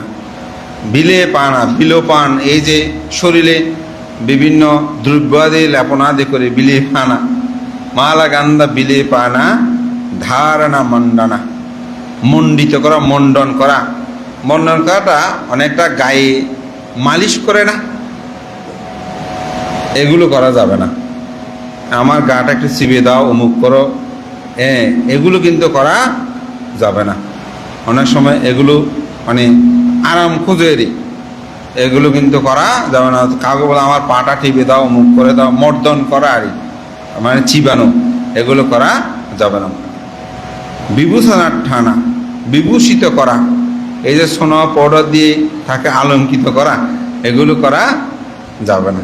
এগুলো থেকে তাকে কি থাকা, দূরে থাকা। মালা গান্দা বিলে পানা ধারা বিভূষণার টানা বেরামানি শিক্ষাপদাং সমাধি, এগুলো থেকে বিরত থাকতে হবে। একেবারে সাদা সিধে যাকে জীবন বলা হয়। তো অনেকে বলে বানতে আমাদের তো অভ্যাস আছে মাথায় তেলটা কিন্তু দেওয়া যাবে, কারণ অনেকে মাথায় তেল না দিলে মাথা ঘুরে, এটা ওষুধ হিসেবে অনেকে, এটা সৌন্দর্যের জন্য শুধু নয়, এটা মানুষ সাধারণত এটা অসুস্থতার কারণে অনেকে তেল না দিলে থাকতে পারে না, ওইটা দেওয়া, ওইটা নিয়ে কোনো সমস্যা নেই। তারপরে স্বর্ণ অলঙ্কার কথা অনেক সময় কতগুলো আছে আপনারা নিত্য পড়েন বলেন যে মানে ওগুলো থাকতে পারবে, কিন্তু আপনি বিহারে যখন আসবেন, কোথায় যাবেন, আবার নতুনভাবে বিবাহ সাথে যে কোনো সাজসজ্জা, ওইটা কিন্তু করা যাবে না। অর্থাৎ নর্মালি যেটা ওই ক্ষেত্রে আপনি এটা ব্যবহার করতে পারবেন। এটা হচ্ছে উচ্চাশয়না মহাশয়না বেরামানি শিক্ষাপদাং সমাধি। উচ্চাশয়ন মহাশয়ন, উচ্চাশয়ন মানে আরামদায়ক, যেগুলো তোষক আছে, যেখানে আসলে বেশি আরাম পাওয়া যায়। আরাম পেলে তো আপনি আর নির্বাণ পথে যাবেন না, তো এই জন্য মধ্যম পথ লাগে। উচ্চাশয়ন সেটা হচ্ছে, উচ্চাশয়নের বিভিন্ন ব্যাখ্যা আছে, আমার কাছে যেটা গ্রহণীয় হয়েছে সেটা আমি বলবো। সেটা হচ্ছে মধ্যম পুরুষের মুষ্টিবদ্ধ হাতের 4 আঙ্গুল উপরে, মুষ্টিবদ্ধ হাত যখন দেবেন 4 আঙ্গুলের উপরে হলে উচ্চাশয়ন হয়, এটার নিচে আপনাকে রাখতে। তো এটা কেন বলেছেন বুদ্ধ, তারও কিছু কারণ আছে। সেই কারণের মধ্যে হচ্ছে যে যারা ধ্যান করে, তো ধ্যান থেকে উঠে নামার সময় যদি বেশি উঁচু হয় পাটা দিতে পারবে না, স্মৃতি সহকারে ধ্যানে যেন থাকে। উচ্চ আসনও বলে একটু বেশি নিজেকে রাজা রাজা মুখ সমুখ মনে হয় না, ওই রকম যেন অহংবোধ না আসে, এটারও একটা বিষয় কিন্তু আছে। যে এই জন্য উচ্চশায়ন, মহাশায়না মানে আরামদায়ক, যে তোষক, বড় বড় তোষকে যেখানে শুইলে আপনার কোনো খবর থাকে না, এরকম হয় না, বেশি আরামদায়ক যেন না হয়। এভাবে তথাগত বুদ্ধ এই 8টি শীলের কি করেছেন, গৃহী জীবনে উপসৎশীল বলা হয় এগুলোকে, এগুলো তথাগত বুদ্ধ প্রদান করেছেন। ভিক্ষু সঙ্গ নয়, গৃহীগণকে এটা বুদ্ধ প্রদান করেছেন। তো গৃহী, আমরা দুতঙ্গ নিয়ে তো অনেক কথা শুনি না, দুতঙ্গতারে ভান্তি, গৃহীরাও কিন্তু 2টা দুতঙ্গ পালন করতে পারে। কয়টা দুতঙ্গ পালন করতে পারে? 2টা। দুতঙ্গশীল কয়টা? 13 প্রকার দুতঙ্গ আছে না, তার মধ্যে 2টা শীল গৃহীরাও পালন করতে পারে। একটা শীল হচ্ছে কি, একটা শীল হচ্ছে যে একাসনিক দুতঙ্গ। আপনি যখন একটি আসনে বসবেন, এই একই বসার মধ্যে আপনার আহার গ্রহণ শেষ করবেন, এটা হচ্ছে একাসনিক দুতঙ্গ। যে বসেছেন এখানে আর আপনি উঠতে পারবেন না, এখানে এক বসাতেই আপনি খাওয়া শেষ করে উঠে গেলে আর কোনো আহার গ্রহণ করবেন না। এই শীলটা আপনারা পালন করতে পারেন। আবার এই শীলের মধ্যে সেখানে আবার 2টা ভাগে আবার ভাগ আছে। 2টা ভাগে ভাগ কীরকম? 3টা। ওই উৎকৃষ্ট, মধ্য, মৃদু। আপনি খাদ্যদ্রব্য একেবারে নিয়ে বসেছেন, এই বসার মধ্যে ওই সমস্ত খাদ্যদ্রব্য একবারে খেয়ে শেষ, আর নেন নাই, ওই একই বসায়, এটা হচ্ছে উৎকৃষ্ট। আরেকটা হচ্ছে মধ্যম, আহার গ্রহণ করেছেন, করতে করতে শেষ হয় নাই, কিছু ভাত এখনো বাকি আছে, আবার কিছু ভাত নিলেন, নিয়ে এটা আপনি গ্রহণ করলেন, এটা হচ্ছে মধ্যম। এটাও দুতঙ্গ, বসার একই বসাতে, বসার মধ্যে প্রথমটা হচ্ছে আপনি বসেছেন, ভাত তরকারি সব আপনি একেবারে নিয়ে নিয়েছেন, এই একেবারে খেয়ে উঠেছেন, আর কোনো ভাত তরকারি কিছু নেন নাই। ওই একই শিলের মধ্যে এটা হচ্ছে উৎকৃষ্ট, একটু আগে ব্যাখ্যা করেছিলেন উৎকৃষ্ট, মধ্যম, মৃদু। এটা হচ্ছে উৎকৃষ্ট এক আসনিক। মধ্যম সেটা হচ্ছে ভাত তরকারি সব নিয়েছেন, খেতে খেতে আরও কিছু ভাত বাকি আছে, এখন ইচ্ছে হচ্ছে যে ভাত আর একটু ভাত নিই, আর একটু ভাত দেন, আর একটু তরকারি দেন, উঠে দেন, এরকম করে নেয় না। এটা হচ্ছে মধ্যম। এটা একাশনিক হবে কিন্তু এটা মধ্যম হবে। মৃদুটা হবে কীরকম, এখন আপনি খেয়ে দিয়ে সব শেষ হয়ে গেছে কিন্তু মনে হচ্ছে আর একবার একটু খাও, তখনও আপনি সেটা নিতে পারেন, কিন্তু আসন থেকে উঠেন নাই, এটা কিন্তু আসন থেকে উঠে যাবে না, তখন এটা একাশনিক দ্রুতাঙ্গ হয়। তা আপনারা যারা এই দ্রুতাঙ্গটা পালন করতে চান, আপনারা প্রার্থনা করতে পারবেন। যখন অষ্টশীল গ্রহণ করবেন সকালবেলা, তখন আপনি প্রার্থনা করবেন আজকে আমি একাশনিক দ্রুতাঙ্গটা পালন। তা আপনি বাসায় গিয়ে যা খাদ্য দেবে একবারে নিয়েছেন, নেওয়ার পরে খেতে শুরু করেন, কিন্তু মনে হচ্ছে আজকে চাটনিটা খুব ভালো হয়েছে, একটু উঠে আবার নিই, কিন্তু আপনি না, আমি তো একাশনিক দ্রুতাঙ্গ, এটা আমি নেব না। এই যে আপনি মনের তৃষ্ণাকেও আপনি নিবারিত করে এটাকে আবদ্ধ করে রেখেছেন, না আমি উঠবো না, আমি নেব না। এটাই হচ্ছে তৃষ্ণা ক্ষয়ের জন্য একটি অবলম্বন। দ্রুতাঙ্গশীলটা আসলে কি ওইরকম হয় না, যেমন আমাদের অনেক সময় হয়, আমরা যখন লাইন ধরে বসে খেতে একটু একটু ভালো লেগেছে, তো সমুদ্রে যেটা এবার আসে না, তো অনেক সময় এরা লজ্জায় পড়ে দেবো, নাই শেষ, ঠিক না? তো যদি এই দ্রুতাঙ্গটা আমি একবার নিয়েছি আর নিব না, তাহলে মনের ইচ্ছে হলেও জিহ্বার যে আমার তৃষ্ণা, এটাকে আমি কি করেছি, অপনোদন করেছি। এই জন্য এটা একাশনিক, এটা দ্রুতাঙ্গ। আরেকটি দ্রুতাঙ্গ আছে গৃহীদের জন্য, এটা হচ্ছে পিণ্ডিপাতিক দ্রুতাঙ্গ। পিণ্ডিপাত বলে আপনাদেরকে সেবাক নিতে হবে এমন কোনো কথা নেই। আপনি যে প্লেটে খান, এই প্লেটটাকে আপনি পাত্র মনে, অর্থাৎ সেবাক বা পাত্র মনে করবেন, যে আমি এটার মধ্যে যা নিয়েছি, নেওয়ার পরে ওই পাত্রের মধ্যে নেওয়ার পরে ওখানে কাটা টাটা এই সে যা আছে সব আপনি ফেলে দেবেন। ফেলে দেওয়ার পর এই আহারটা যখন আপনি শুরু করবেন, এটা শেষ না হওয়া পর্যন্ত সব খাদ্য আপনাকে খেতে হবে। এমন বিষয় আছে, এটা একটু কঠিন, যদি কোনো কারণে সেখানে হয়তো খাওয়ার অনুপযুক্ত কিছু একটা থেকেও থাকে, ওটাও আপনাকে গ্রহণ করতে হবে। ওই পিণ্ড পাতের মধ্যে যা আছে এগুলো আপনাকে কি করতে হবে, গ্রহণ করে নিতে হবে। এটা কোনো ধরনের এটা ভাঙা যাবে না। দ্বিতীয়ত, একই পাত্রে আমি খাবো কিন্তু ভেঙে ভেঙে আমি খেতে পারবো, অর্থাৎ এটা ওইটা ওইটা ভেঙে ভেঙে আলাদা আলাদা করে আমি এটা খেতে পারবো। এটা হচ্ছে মধ্যম।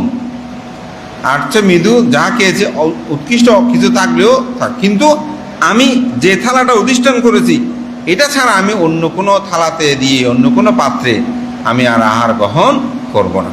যেমন আমাদের মধ্যে অনেক ভিক্ষুদের আমি দেখেছি ভুলক্রমে পাত্র আনে নাই বা গাড়িতে ফেলে গেছে, এখন সেবাক তো নাই, কি করবে, ওনার সেবাক অধিষ্ঠান আছে, উনি আর আহার গ্রহণ করে নাই।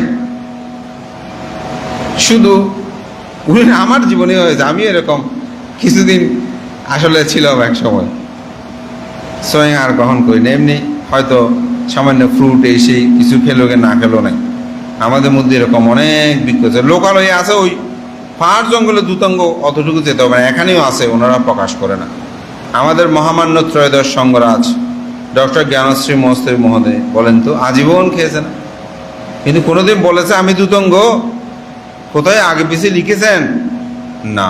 দ্রুতাঙ্গশীলটা এমন, এটি উদাহরণ দিয়ে বলছে মা যেমন সন্তান গর্ভে আসলে এটা মানুষে জানে, কিন্তু তবুও আবৃত করে রাখে, ঠিক না? সন্তান যখন আমরা গর্ভে এসেছি, মা কাপড় চোপড় দিয়ে তার দেহটাকে আবরণ করে রেখেছে না? মানুষ কি জানে না? জানে, কিন্তু উনিও চলাফেরায় সেটা আবরণ দিয়ে রেখেছে। বোধহয় দ্যুতঙ্গশীলটা তেমন, এটা যিনি দ্যুতঙ্গ পালন করে তিনি এমনভাবে চলেন, ও মা যেমন সন্তানকে রক্ষা করে যেভাবে, ঠিক সেভাবেই শীলটাকে রক্ষা করে চলেন, কিন্তু কখনো তিনি সেটা প্রকাশ করতে, মুখ দিয়ে তিনি সেটা প্রকাশ করবে না।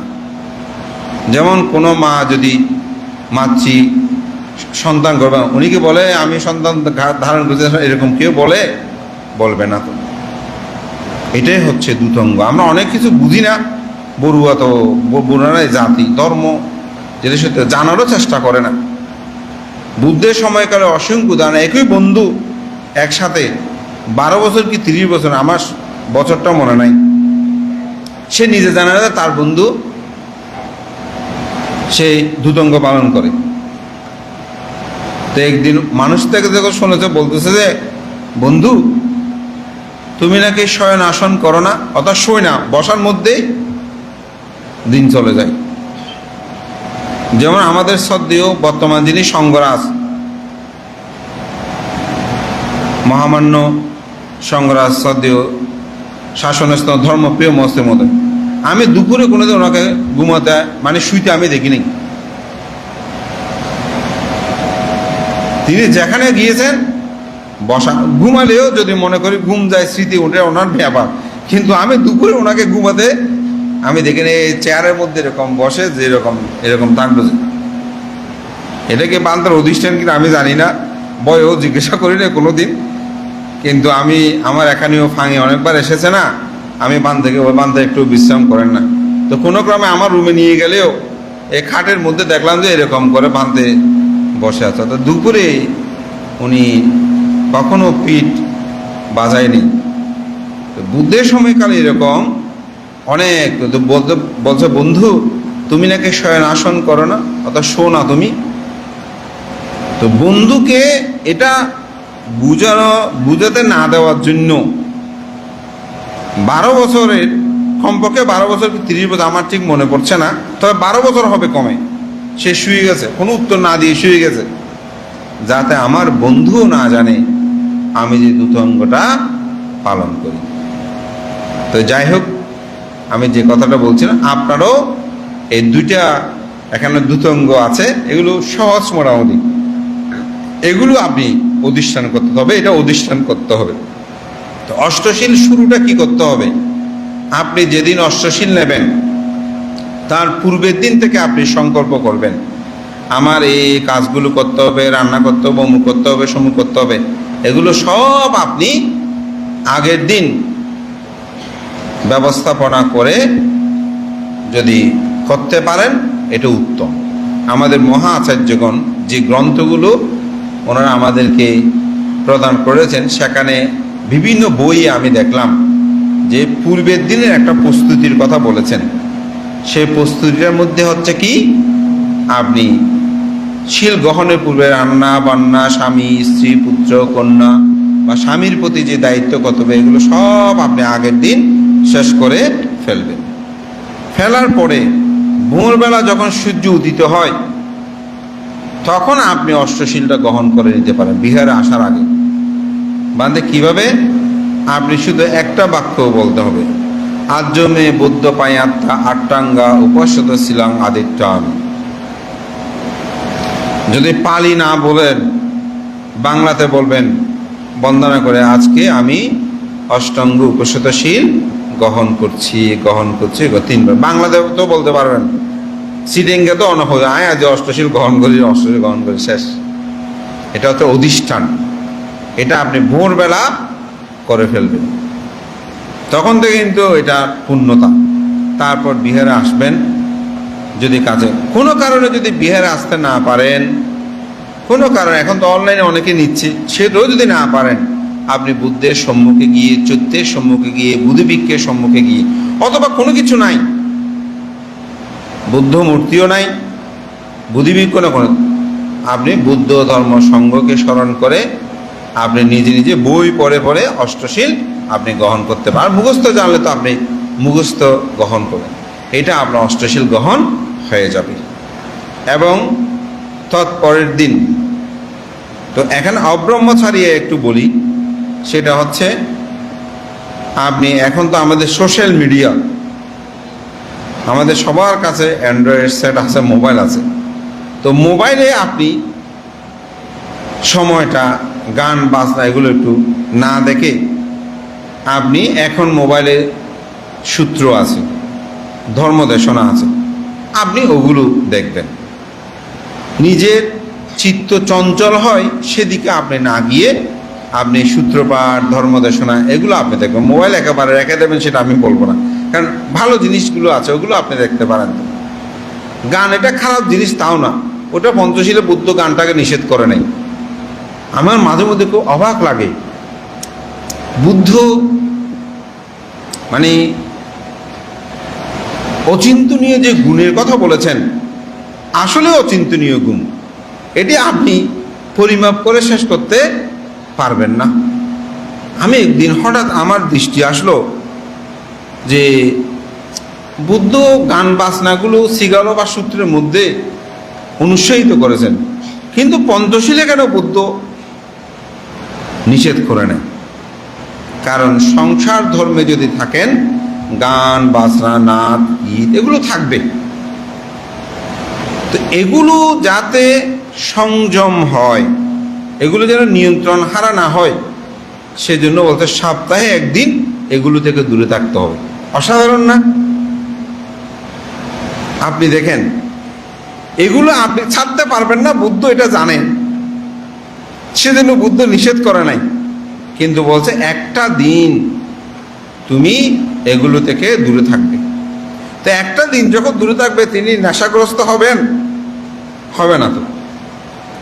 যেমন আমরা সারা দিন সারা মাসে সপ্তাহে কাজ করে, একদিন ছুটি দিচ্ছে না, 2 দিন ছুটি দিচ্ছে না, কেন? ওনার বিরতির দরকার আছে। এমনকি যেখানে পশু জবাই হয়, সপ্তাহে একদিন পশু জবাই কি থাকে? বন্ধ থাকে, যে কোনো বাজারে। তো এজন্য বুদ্ধের শিক্ষা, বুদ্ধের আদর্শ এগুলো একেবারেই আমি বলবো অতীব গুরুত্ববহ।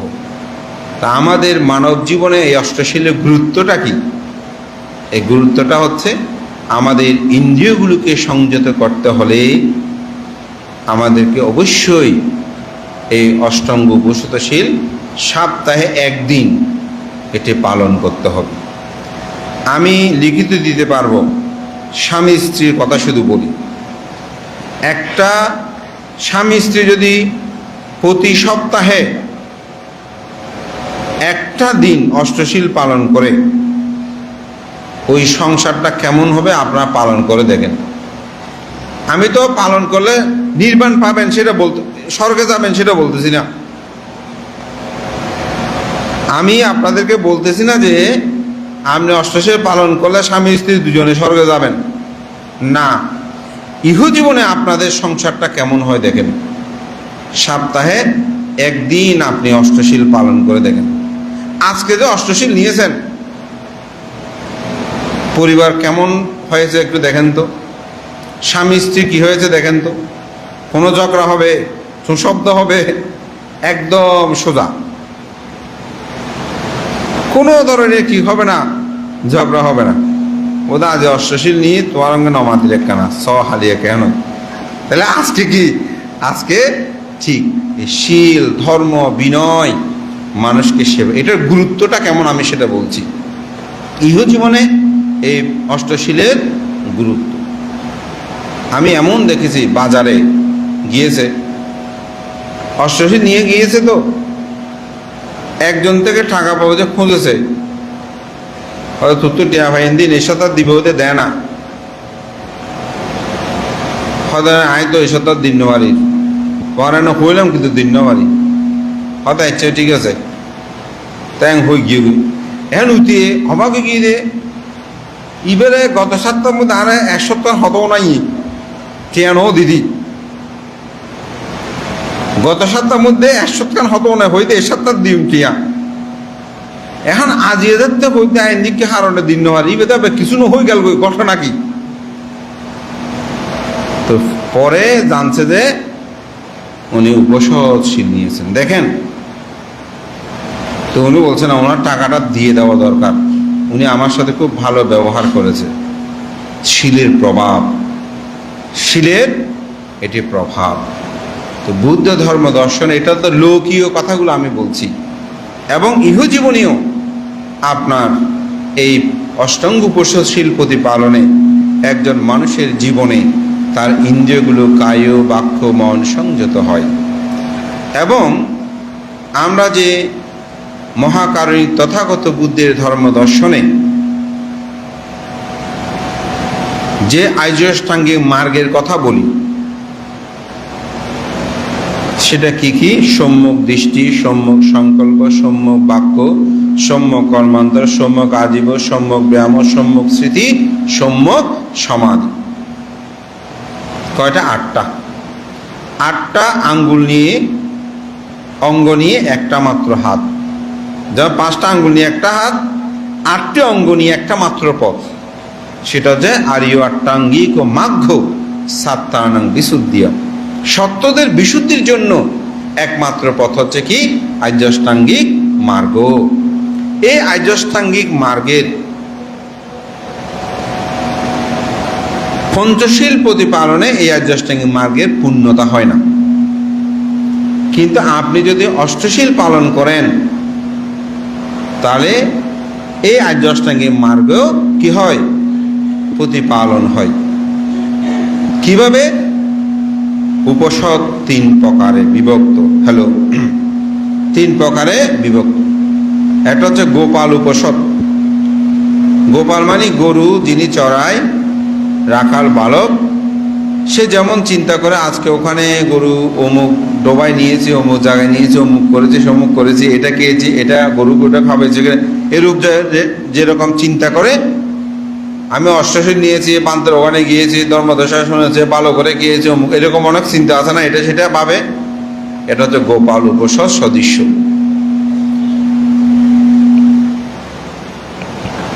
নিগ্রোধনাথ উপসদ।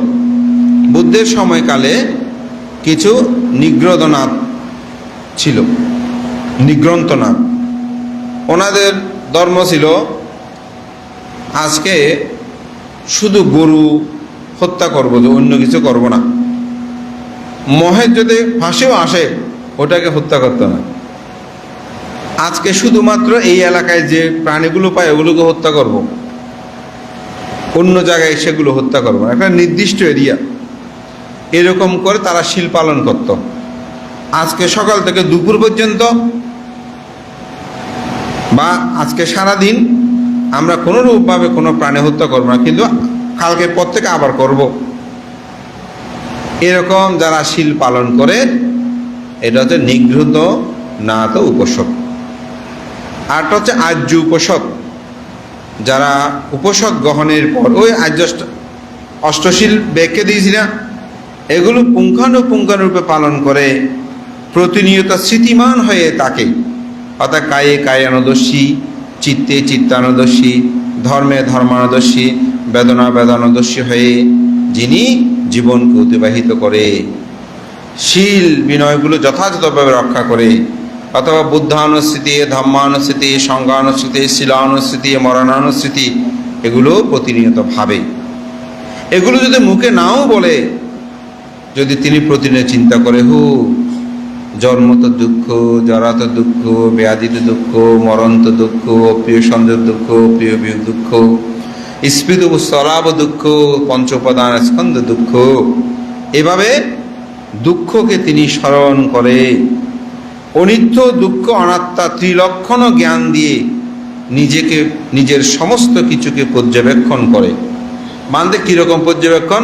অনিত্য দুঃখ অনাত্মা সোজা চক্ষু, এই চোখ অনিত্য নাকি নিত্য?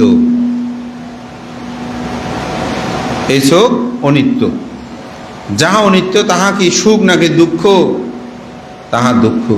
যাহা দুঃখ সেটা আমার নাকি আমার নয়, অনাত্মা। শেষ। তো অনিত্য দুঃখ অনাত্মা মনে মনে মুখে বলতে হবে, মানতে অনিত্য দুঃখ অনাত্মা মনে থাকে না। তিনটা হলো আমাদের মনে থাকে না। তা আপনি মনে রাখার সহজ উপায়, চোখ চোখিবা এত সুন্দর বালা হচ্ছে, কিন্তু চোখের খাওয়ার তো কমি যার বই, তাহলে চোখিবা আর নয়। কি ভাববেন? চোখ এটা আমার নয়। তো যেটা আমার নয় সেটা কি? দুঃখ। ও তাহলে তো এই চোখিবা দুঃখ। তো জীবের দুঃখই বা আর নয়, অনাত্মা ইবান। আর এই শরীর আগে হত সুন্দর আছে, এখন সুন্দর গিয়ে অনিত্য। অনিত্য অনিত্য আর নয়, শরীর দুঃখ উৎপন্ন হয়ে দেয়। ও এই শরীর তো দুঃখ, রোগ ব্যাধি আকর রে। তো ইবা আর নয় দে, অনাত্মা দেই এতলাই। ইবা আর নয়, আমার নয়। এইভাবে আপনি যখন স্মৃতি করবেন, প্রতিনিয়ত ভাববেন, এখন অষ্টশীল লই অনে যদি ইর নভাবি নেন অষ্টশীল দেব বড় অষ্টশীল লই বালা হানা টানা রান্না বান্না গজিয়া খাইলাম না। ওই স্মৃতিটা ওইভাবেই আপনার মধ্যে থাকতে হবে যে আমি অষ্টশীল গ্রহণ করেছি, এটা স্মৃতিমান হয়ে থাকতে হবে। এরূপভাবে আপনাকে প্রতিনিয়ত, যদি এটা তো আর্য উপসদ, এটা যদি আপনি যথাযথভাবে পালন করেন, তাহলে আর্য অষ্টাঙ্গিক মার্গের যে কথা বুদ্ধ বলেছেন সেগুলো কিন্তু আপনার যথাযথভাবে প্রতিপালন হবে। তো এটা যদি একদিন সুযোগ পাই বেঁকে, যদি আরও একটা বিষয় আছে, ফল আনিশংসটা, লোকোত্তর আনিশংসটা একটু আমার বলা দরকার, কিন্তু সময়ও বাধ্যবাধকতা আছে, সেজন্য আমি বিস্তারিত বলছি না। তবে ইহজীবনীয় এই আর্য অষ্টাঙ্গিক অষ্টশীলের গুরুত্ব কিন্তু অত্যাধিক। আমি যে কথাটা বলছি খুব গুরুত্বপূর্ণ। আমি 6 দিন পর্যন্ত নাচ গান এই সে বাড়ির কাজ অমুক সমুক এগুলো নিয়ে খুব ব্যস্ত হয়েছি, কিন্তু আমি একটা দিন নিজেকে সংযত করলাম। আমার খাওয়া সংযত, শোয়া সংযত, চলা সংযত, বাক্য সংযত, মন সংযত। এই মোবাইল ব্যবহারটা যদি একদিন ঠিকমতো বন্ধ রাখে, কেমন শান্তি না? একেবারে অন্যরকম শান্তি। এটা আমরা নিজেদের জীবনে প্রয়োগ করতে পারি। সে কারণে আসলে মহাকারণিক তথাগত বুদ্ধ আমাদেরকে এই অষ্টাঙ্গ উপশতশীল, এটি একজন গৃহী জীবনের প্রতিপালনের জন্য বুদ্ধ নির্দেশ দিয়েছেন। এই জন্য হয়তো 3 মাস অনেকে রাখলে, অনেকে আছে সারা বছর রাখছে। এই সারা বছর রাখায় সেটা পাটি জাগরণ উপসদ, আবার পাটেহার উপসদ, এগুলো বিভাজন আছে। তা আমি অত ব্যাখ্যায় যাচ্ছি না, আমি তার আনিশংসটা বলছি। তা আমি একটা গাথা ভাষণ করেছি, শাসানে কুলপুত্তানাং পাটিচ্চা নাত্থি আং বিনাং আনি সংসং পারিসাদাং তাস্সা শাসানা কোবাদে। বুদ্ধ বলছেন, যে শীল পালন করে না সে কুলপুত্রগণ, অর্থাৎ সে মানুষগণ, তারা কখনো নিজেকে বুদ্ধ নামে পরিগণিত করতে পারে না। তাকে অবশ্যই শীল পালন করতে হবে। ওই যে আমি বলেছিলাম না, পঞ্চশীল যদি আপনি পালন না করেন আপনি আর মানুষ নেই, এটা আপনাকে বাধ্যতামূলক। এই জন্য বলছেন, শাসানে কুলপুত্থানাং পাতিচ্চা নাত্তিয়াং বিনা আনি সংসা পারিচ্ছাদে তাস্সা শাসানা কোবাদি। তার আনিশংসটাও কীরকম হবে এটাও কেউ সহজে বর্ণনা করে শেষ করতে পারবে না। অর্থাৎ শীলের যে প্রভাব, শীলময় জীবন যাবর যে গুণরাশি, এটা কেউ প্রকাশ করে শেষ করতে পারবে না। তো সেজন্য বুদ্ধের সময়কালে আমরা অনেক উদাহরণ দেখি। এক সৃষ্টির বাড়িতে ধর্মময় সবাই জীবন যাপন করত। তো সেখানে এক নতুন কর্মচারী তিনি যোগদান করেছেন, কিন্তু সে পরিবার সম্পর্কে তেমন বেশি কিছু জানে না। তো যোগদানের কয়েকদিন পরে একদিন তিনি কাজকর্ম শেষ করে যখন সেই সৃষ্টির বাড়িতে আসছে, আসার পরে দেখে যে প্রতিদিন সন্ধ্যাকালীন সময়ে আহারের জন্য রন্ধনশালায় অনেক শব্দ, মহাশব্দ হয়, খাবার খেলে যেরকম হয়, কিন্তু এখানে তো আজকে রান্নাঘরটার একেবারে চুপচাপ, কি হয়েছে? তো একজনকে জিজ্ঞাসা করছে, সন্ধ্যার সময় প্রতিদিন উচ্চ শব্দ, মহাশব্দ অনেক কিছু হয়, কিন্তু আজকে তো কোনো শব্দ হচ্ছে না, কেন, কি হয়েছে?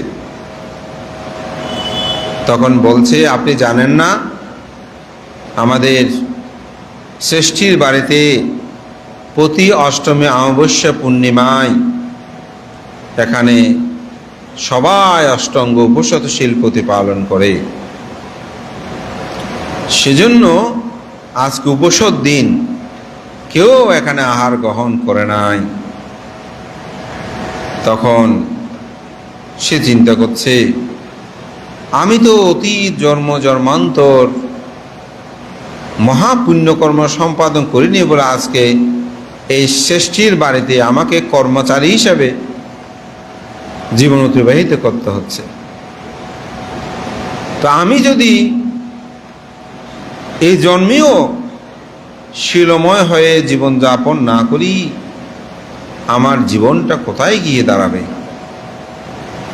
তো এই চিন্তা করে সে বলছে, একটু সৃষ্টির কাছে গিয়ে জিজ্ঞাসা করি যে আমি উপসদ আঁকার কোনো সুযোগ আছে কিনা।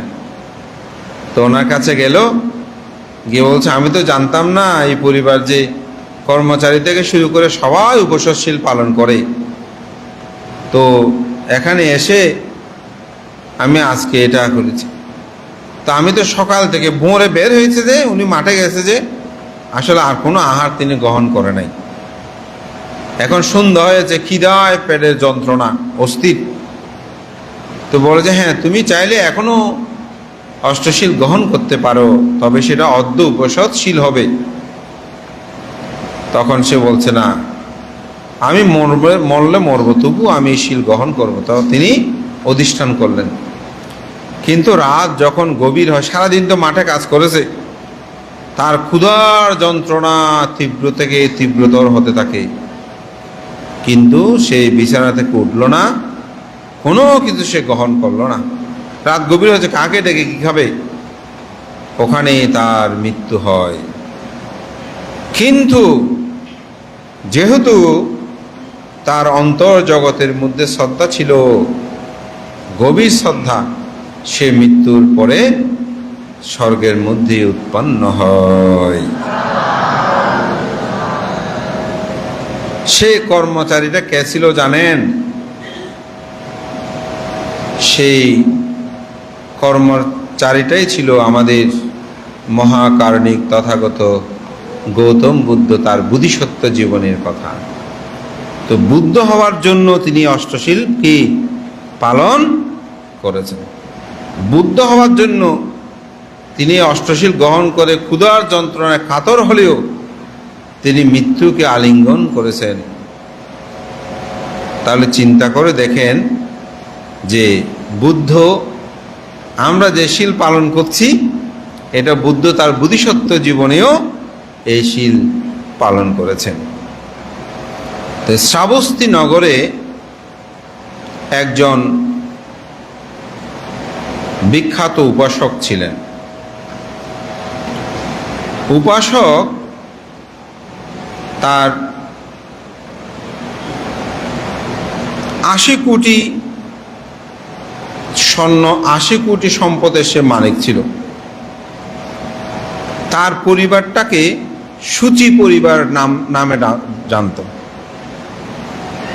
তার কারণ সে শুধু নিজে অষ্টশীল পালন করে তা না, তার পরিবারে যে ছেলে মেয়ে আছে তারা সবাই সম্ভবত 7 জন কন্যা সন্তান, 7 জন পুত্র সন্তান, 7 অথবা 8 জন হতে পারে, 8 জন হতে পারে।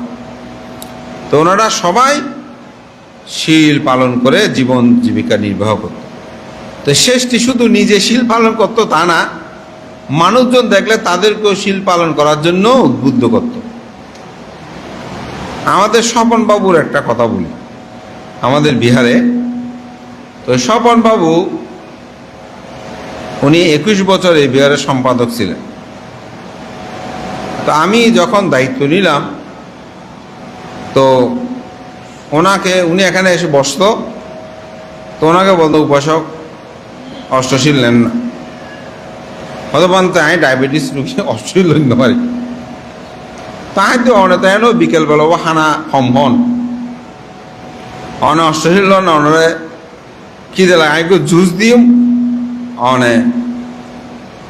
কি দিলাম জুস ভাইবেন দেবেন দেয় নতুন আর ক্ষুদে লাগতো নয়। আর অনেক ক্যান সেক্রেটারি হওয়া খেমর সেক্রেটারি বেতুন অষ্টশীল হওয়া হয়। এখন যদি মাইছে হয় যে লোক যদি বান্ধে কেমন সেক্রেটারি অষ্টশীল নয়, হাত দিয়ে না, হাত ভালো লাগতো না। এখন আর হয়তো উনি বহুজন অষ্টশীল লয়। তো প্রথমে রাজি হয় নাই, পরে দেখি হয়তো ইচ্ছা বান্ধব অনেক তো হন সাহেব গুলো চাই। তো একদিন উপসদ নিল। তো এইরকম সন্ধ্যা যখন হয়েছে, সব কিছু যা চলে আছে, আমি একটা জুস আইন অন্য জুস দিম হয়ে দিন হয়তো ইচ্ছা বান্ধব দিলে দন। তো জুসটা খেয়ে পরের দিন উনি তো সকালে আসে। হয়তো বান্ধে আমি তো যেদিকে ডরাইলাম, হয়তো অষ্টশীল তো অনেক জুস বেরোলো যে খাইলাম কি দিলাই কি লেখা করি। তারপরে হয়তো সাইতে গুম হয়ে গিয়ে গই তাড়াতাড়ি, হয়তো গুম গেলাম, হয়তো বেন উড়িয়ে নেয় দেখি যে কি দিয়ে দেয় নাই। প্রতিদিন হয়তো খাওয়া দাওয়া করলাম, হয়তো শরীর হয়তো মানে হালকা লাগে। সেই থেকে আমৃত্যু উনি ত্রৈমাসিক বর্ষাবতে উপসর্শীল গ্রহণ করত। কে? আমাদের স্বপনবাবু। উনি তো করেছে তা না, ওনার সাথে আবার সাঙ্গভঙ্গ কতগুলি ছিল না। তো দেখি তো উনি এই তুই ওটা অষ্টশীল লিয়ে দিলাম পাত্র, হয়তো তুই আগে বছর তুইও লবি, হয়তো তুইও লবি। দেখি উনি 4-5 জন আরো যোগ করে নিল। হয়তো বান্ধে এইসব এখানে ব্যাখ্যা লইউ আয় তো এদিক করে তো দুধ দেওয়ার সমস্যা হইব। আয় তো 4-5 জনেরও হতো জুস দিও, হয়তো না আমাদের জুস লাগতো নয়। আয় এখন বুঝিতে যে আসলে মানে অষ্টশীলী বা পালন করলে কেন আয় আমাদের কিছু ফল পাই, যেটা একেবারে সত্যি। এবং উনি আমৃত্যু এই অষ্টশীল পালন করেছেন, এবং আশেপাশে যারা আসে বসত গল্প করত ওনাদেরকেও সেটা করেছেন। এবং ওখানে আমি নাম বলবো না, কেউ কেউ এখনো বেঁচে আছেন, এখনো ওনারা অষ্টশীল নেন। অর্থাৎ অপরকে উদ্বুদ্ধ করা। আমরা টাকা জমাতে, অমুক করতে, সমুক করতে উদ্বুদ্ধ করি, কিন্তু ভালো কাজ আমরা কম করি। তো আমরা ভালো কাজে একটা মানুষকে বলতে আপনিও অষ্টশীল নেন, আপনি অষ্টশীল পান, এটাতে কি হয়? মানুষের পুণ্য হয়। তো এই সূচি পরিবারে যিনি ধার্মিক উপাসক, উনি সবাইকে এভাবে উদ্বুদ্ধ করতেন। তো সব জায়গায় একটা সুনাম আছে, উনি ভালো মানুষ, অর্থাৎ শীলবান মানুষ, উপসৎশীল পালন করে অষ্টমী অমাবস্যা এটা সর্বাধিক পরিচিত। তো তিনি মৃত্যুশয্যায় শায়িত হলেন, মননশীল তো মানুষ। তো উনি তার সন্তানগণকে ডেকে বলছেন, আমি তো বোধহয় বাঁচব না, তো আমার একটু সূত্র শ্রবণ করতে খুব ইচ্ছে করছে। তো বিহারে গিয়ে তথাগত বুদ্ধের সাথে দেখা করে 8 জন ভিক্ষু প্রার্থনা করে আনেন, ফাং করে আনেন, আমি ওনাদের কাছ থেকে সূত্র শুনব। তা 8 জন ভিক্ষু আসলো, আসন দিল, বুদ্ধের কাছে গিয়ে প্রার্থনা করেছে যে তথাগত বুদ্ধ, আমার বাবা অসুস্থ, তিনি সূত্র শ্রবণ করতে চায়, 8 জন ভিক্ষুকে ফাং করার জন্য বলেছে, আপনার কাছে এসেছে। তো বুদ্ধ নির্দেশ দিলেন, তোমরা 8 জন ওখানে যাও। যেমন অনেক সময় আপনারাও আমাদেরকে বলেন না, কেউ অসুস্থ বানতে, আপনি হলে ভালো, যদি আপনি দূরে থাকেন আপনার ছোট বান্ধব একটু বলেন না, আমার বাবা তো অসুস্থ, মা অসুস্থ, একটু যাতে সূত্র পাঠ করে। তো ওইভাবে সেই উপাসককে বলল। তো উপাসক বুদ্ধকে বলল, তো বুদ্ধ 8 জন দিলেন। তো ওখানে সঙ্গের যিনি প্রধান আসার পর আসন দিয়েছেন, উনি জিজ্ঞাসা করেন, উপাসক আপনি তো সূত্র শুনতে চান, আপনি কোন সূত্র শ্রবণ করবেন? তো বলে যে আমি সাতিপাট্টান সূত্রটা শুনতে চাই। কে বলছে? এই ধার্মিক উপাসক। সাতিপাট্টান সূত্র তো কি জানেন? দীর্ঘনিকায়ের একটা অন্যতম সূত্র, স্থিতিপাস্তান।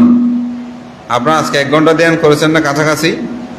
এই সাতিপাট্টান সূত্রের কথাগুলো আমি আপনাদেরকে সারমর্মে শুরুতে বলেছি যে শ্বাস প্রশ্বাস গ্রহণ করেন, চোখের দেখলে দেখছি বলে জানেন, শুনলে শুনছি। এটা সাতিপাট্টানের একেবারে নির্বাণ লাভের একটা ব্যবস্থাপত্র। তো বলছে আমি সাতিপাট্টানটা শুনতে চাই। তো সাতিপাট্টান সূত্র যখন শুরু করলো, ঠিক কিছুক্ষণ পরে স্বর্গ থেকে 6টা রথ আসছে। রথ মানে গাড়ির মতো। কোথায় থেকে? স্বর্গ। স্বর্গ কয়টা? বুদ্ধ ধর্ম দর্শনে 6টা। 6টা স্বর্গ আছে। 6টা স্বর্গ কি জানেন তো? চতুর্মহারাজিক স্বর্গ, তুষিত স্বর্গ, তাপতিংশ স্বর্গ, জাম স্বর্গ, নির্মাণরতি, পরনির্মতি, বশবতী স্বর্গ। হ্যাঁ, এই 6টা স্বর্গ বুদ্ধ ধর্ম দর্শনে বলা হচ্ছে। তো 6টা রথ এসেছে। এসে সারথীরা বলছে, হে ধার্মিক উপাসক আপনি আমার রথে করে যান, অর্থাৎ আমার স্বর্গে আসেন। চতুর্মহারাজকে যিনি সারথী, সে বলছে আমার রথে আসেন। তুষিত স্বর্গে সে তাবতিংশ স্বর্গে সে বলতে আমার রথে আসেন। তুষিত স্বর্গ বলতে আমার রথে আসেন। নির্মাণরতি, পরনির্মতি, বশবতী, জাম, ওরা বলছে 6 জনে টাকাটাই করছে। এখন সূত্র শুনতে ওনার ব্যাঘাত হচ্ছে। তখন ধার্মিক উপাসক বলছে, থামো থামো,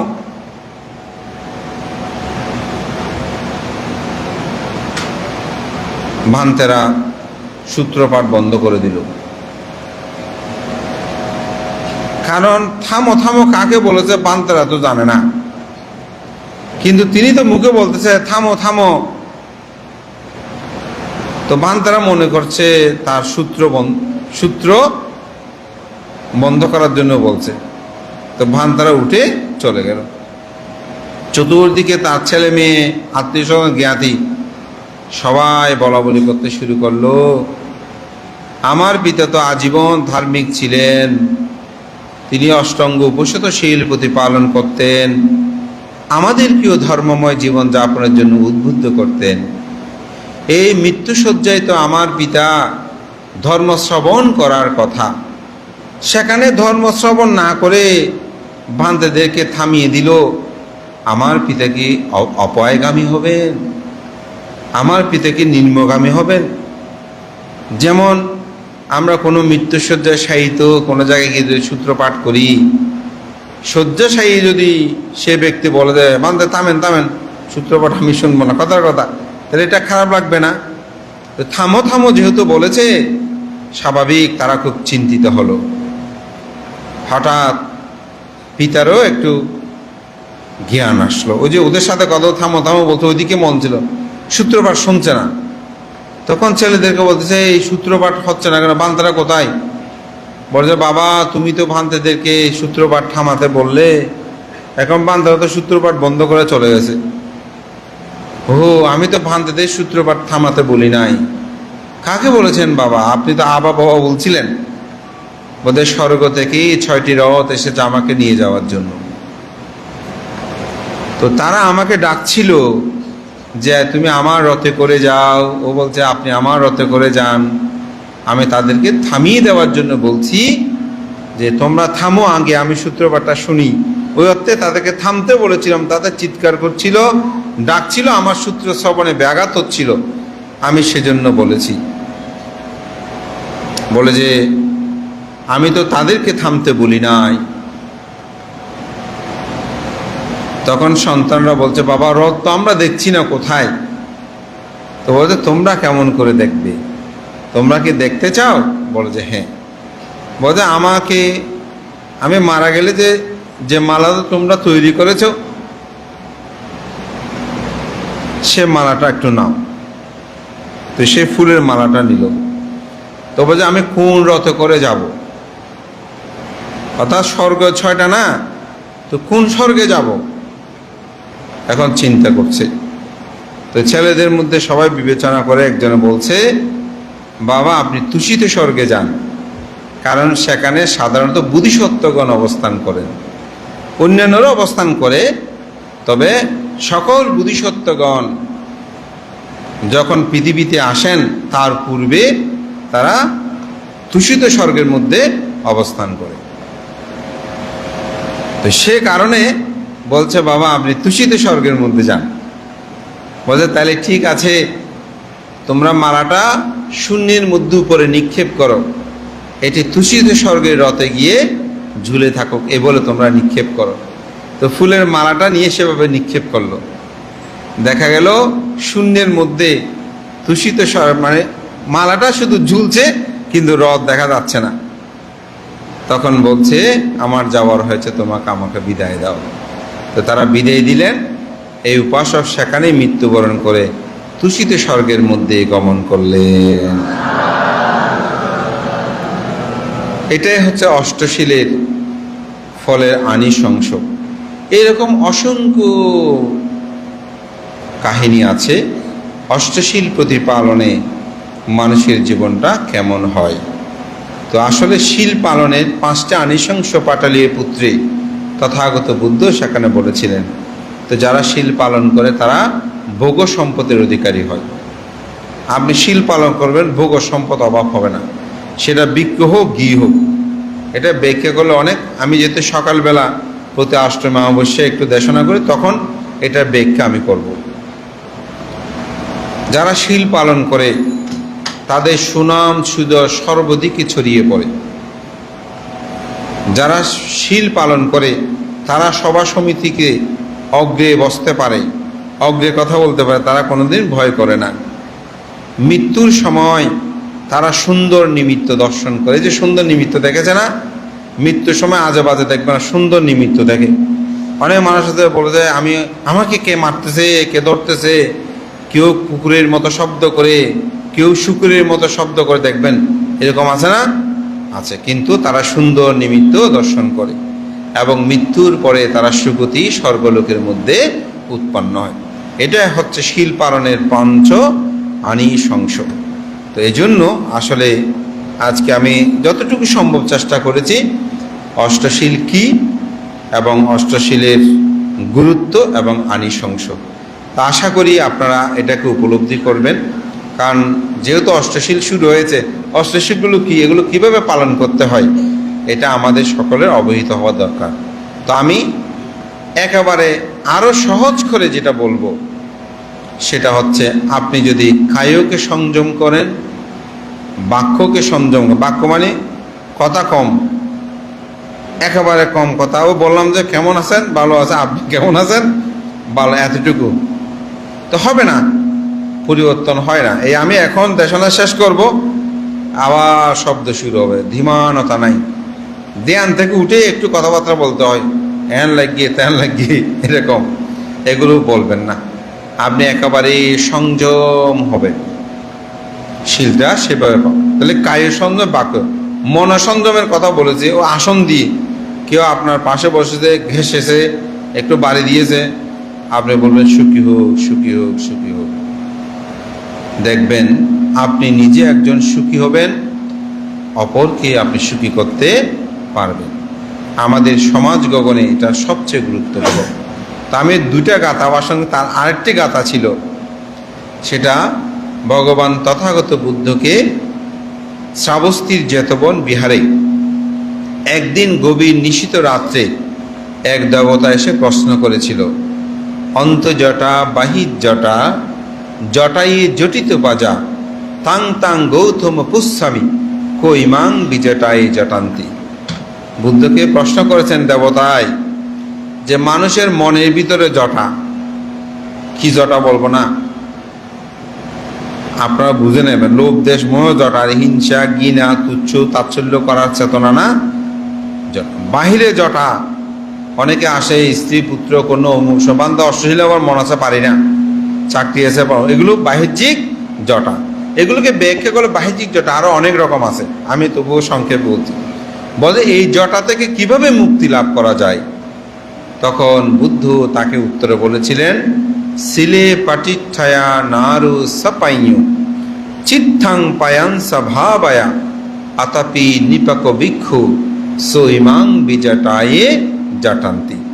শিলে প্রতিষ্ঠিত হয়ে নর প্রজ্ঞাবান, নর মানে কি মানুষ, প্রজ্ঞাবান তো বুঝেন জ্ঞানী। শিলে প্রতিষ্ঠিত হয়ে, শিলে আপনাকে প্রতিষ্ঠিত হতে হবে, শিল না থাকলে আপনার পক্ষে মুক্তি লাভ করা সম্ভব নয়। এটা এত গুরুত্ববহ, সেজন্য শিলে প্রতিষ্ঠিত হয়ে নর প্রজ্ঞাবান সমাধি আর বিদর্শন দুই করে ধ্যান। তো আজকে সমাধি বিদর্শন করেছেন, সমাধি হয়েছে, কিন্তু যারা ভাবনা করেছেন 1 ঘন্টা তাদের বিদর্শনও হয়েছে। আর সমাধি কার কার হয়েছে? যারা অষ্টশী নিয়েছেন, ইতিবিশ্ব ভগবান সূত্রপাঠ করেছেন, এটা সমাধি। এটা কোন সমাধি? বুদ্ধানুস্মৃতি সূত্র, মঙ্গল সূত্র পাঠ করেছেন না সবাই, স্মৃতি হয়েছে। কিন্তু যারা ভাবনা করেছেন ওটা বিদর্শন, চিত্তকে দেখা। সমাধি আর বিদর্শন দুই করে ধ্যান। স্মৃতিবান প্রজ্ঞাবান ভিক্ষু সেজন, তিনি করিতে পারে জটার ছেদন। কে করতে পারে? শিলবান প্রজ্ঞাবান ভিক্ষু। সে ভিক্ষু বলতে শুধু যে আমাদেরকে বুঝেছে তা না, ভিক্ষু শব্দটা কিন্তু বুদ্ধ ধর্ম দর্শনের ত্রিপিটকে এক এক জায়গায় এক এক রকম ভাবে বর্ণনা করা হয়েছে। ভিক্ষু মানে কি? ভিখারি নয় তো। ভিক্ষু মানে বুদ্ধির সাধনায় যিনি বিচরণ করেন, ভিক্ষা করেন যদি বলি একটু সহজ কথায়। তো আপনারা যারা আজকে অষ্টশীল নিয়েছেন সবাই ভিক্ষা করছেন না? কিসের ভিক্ষা? আপনি যদি একটু চিন্তা করেন, ভিক্ষুদের প্রায় শীল আপনারা আজকে পালন করতেন। আজকে দেখছেন দুতঙ্গর কথা বলছি, যে অনেকে হয়তো জানে কিন্তু অনেকে জানে না যে গৃহী জীবনেও 2টা দুতঙ্গ পালন করা যায়। তাহলে 13টা দুতঙ্গের মধ্যে 2টা দুতঙ্গ আপনারা পালন করতে পারবেন। আমি বলেছি না আর্যষ্টাঙ্গী মার্গের পথেই যাওয়া অষ্টশীল মানি, আজকে কিন্তু সেরকম এটা গুরুত্ব। এখানে আপনি ভিক্ষু বলতে যিনি নির্বাণ লাভ করতে চায় সে অর্থে এখানে ভিক্ষু বলছে। তো বলছে যেন শীলবান প্রজ্ঞাবান, ওই শীল থাকতে হবে। ভিক্ষু সেজন, তিনি করিতে পারে জঠারও ছেদন। এই জন্য শীলের গুরুত্ব অত্যাধিক।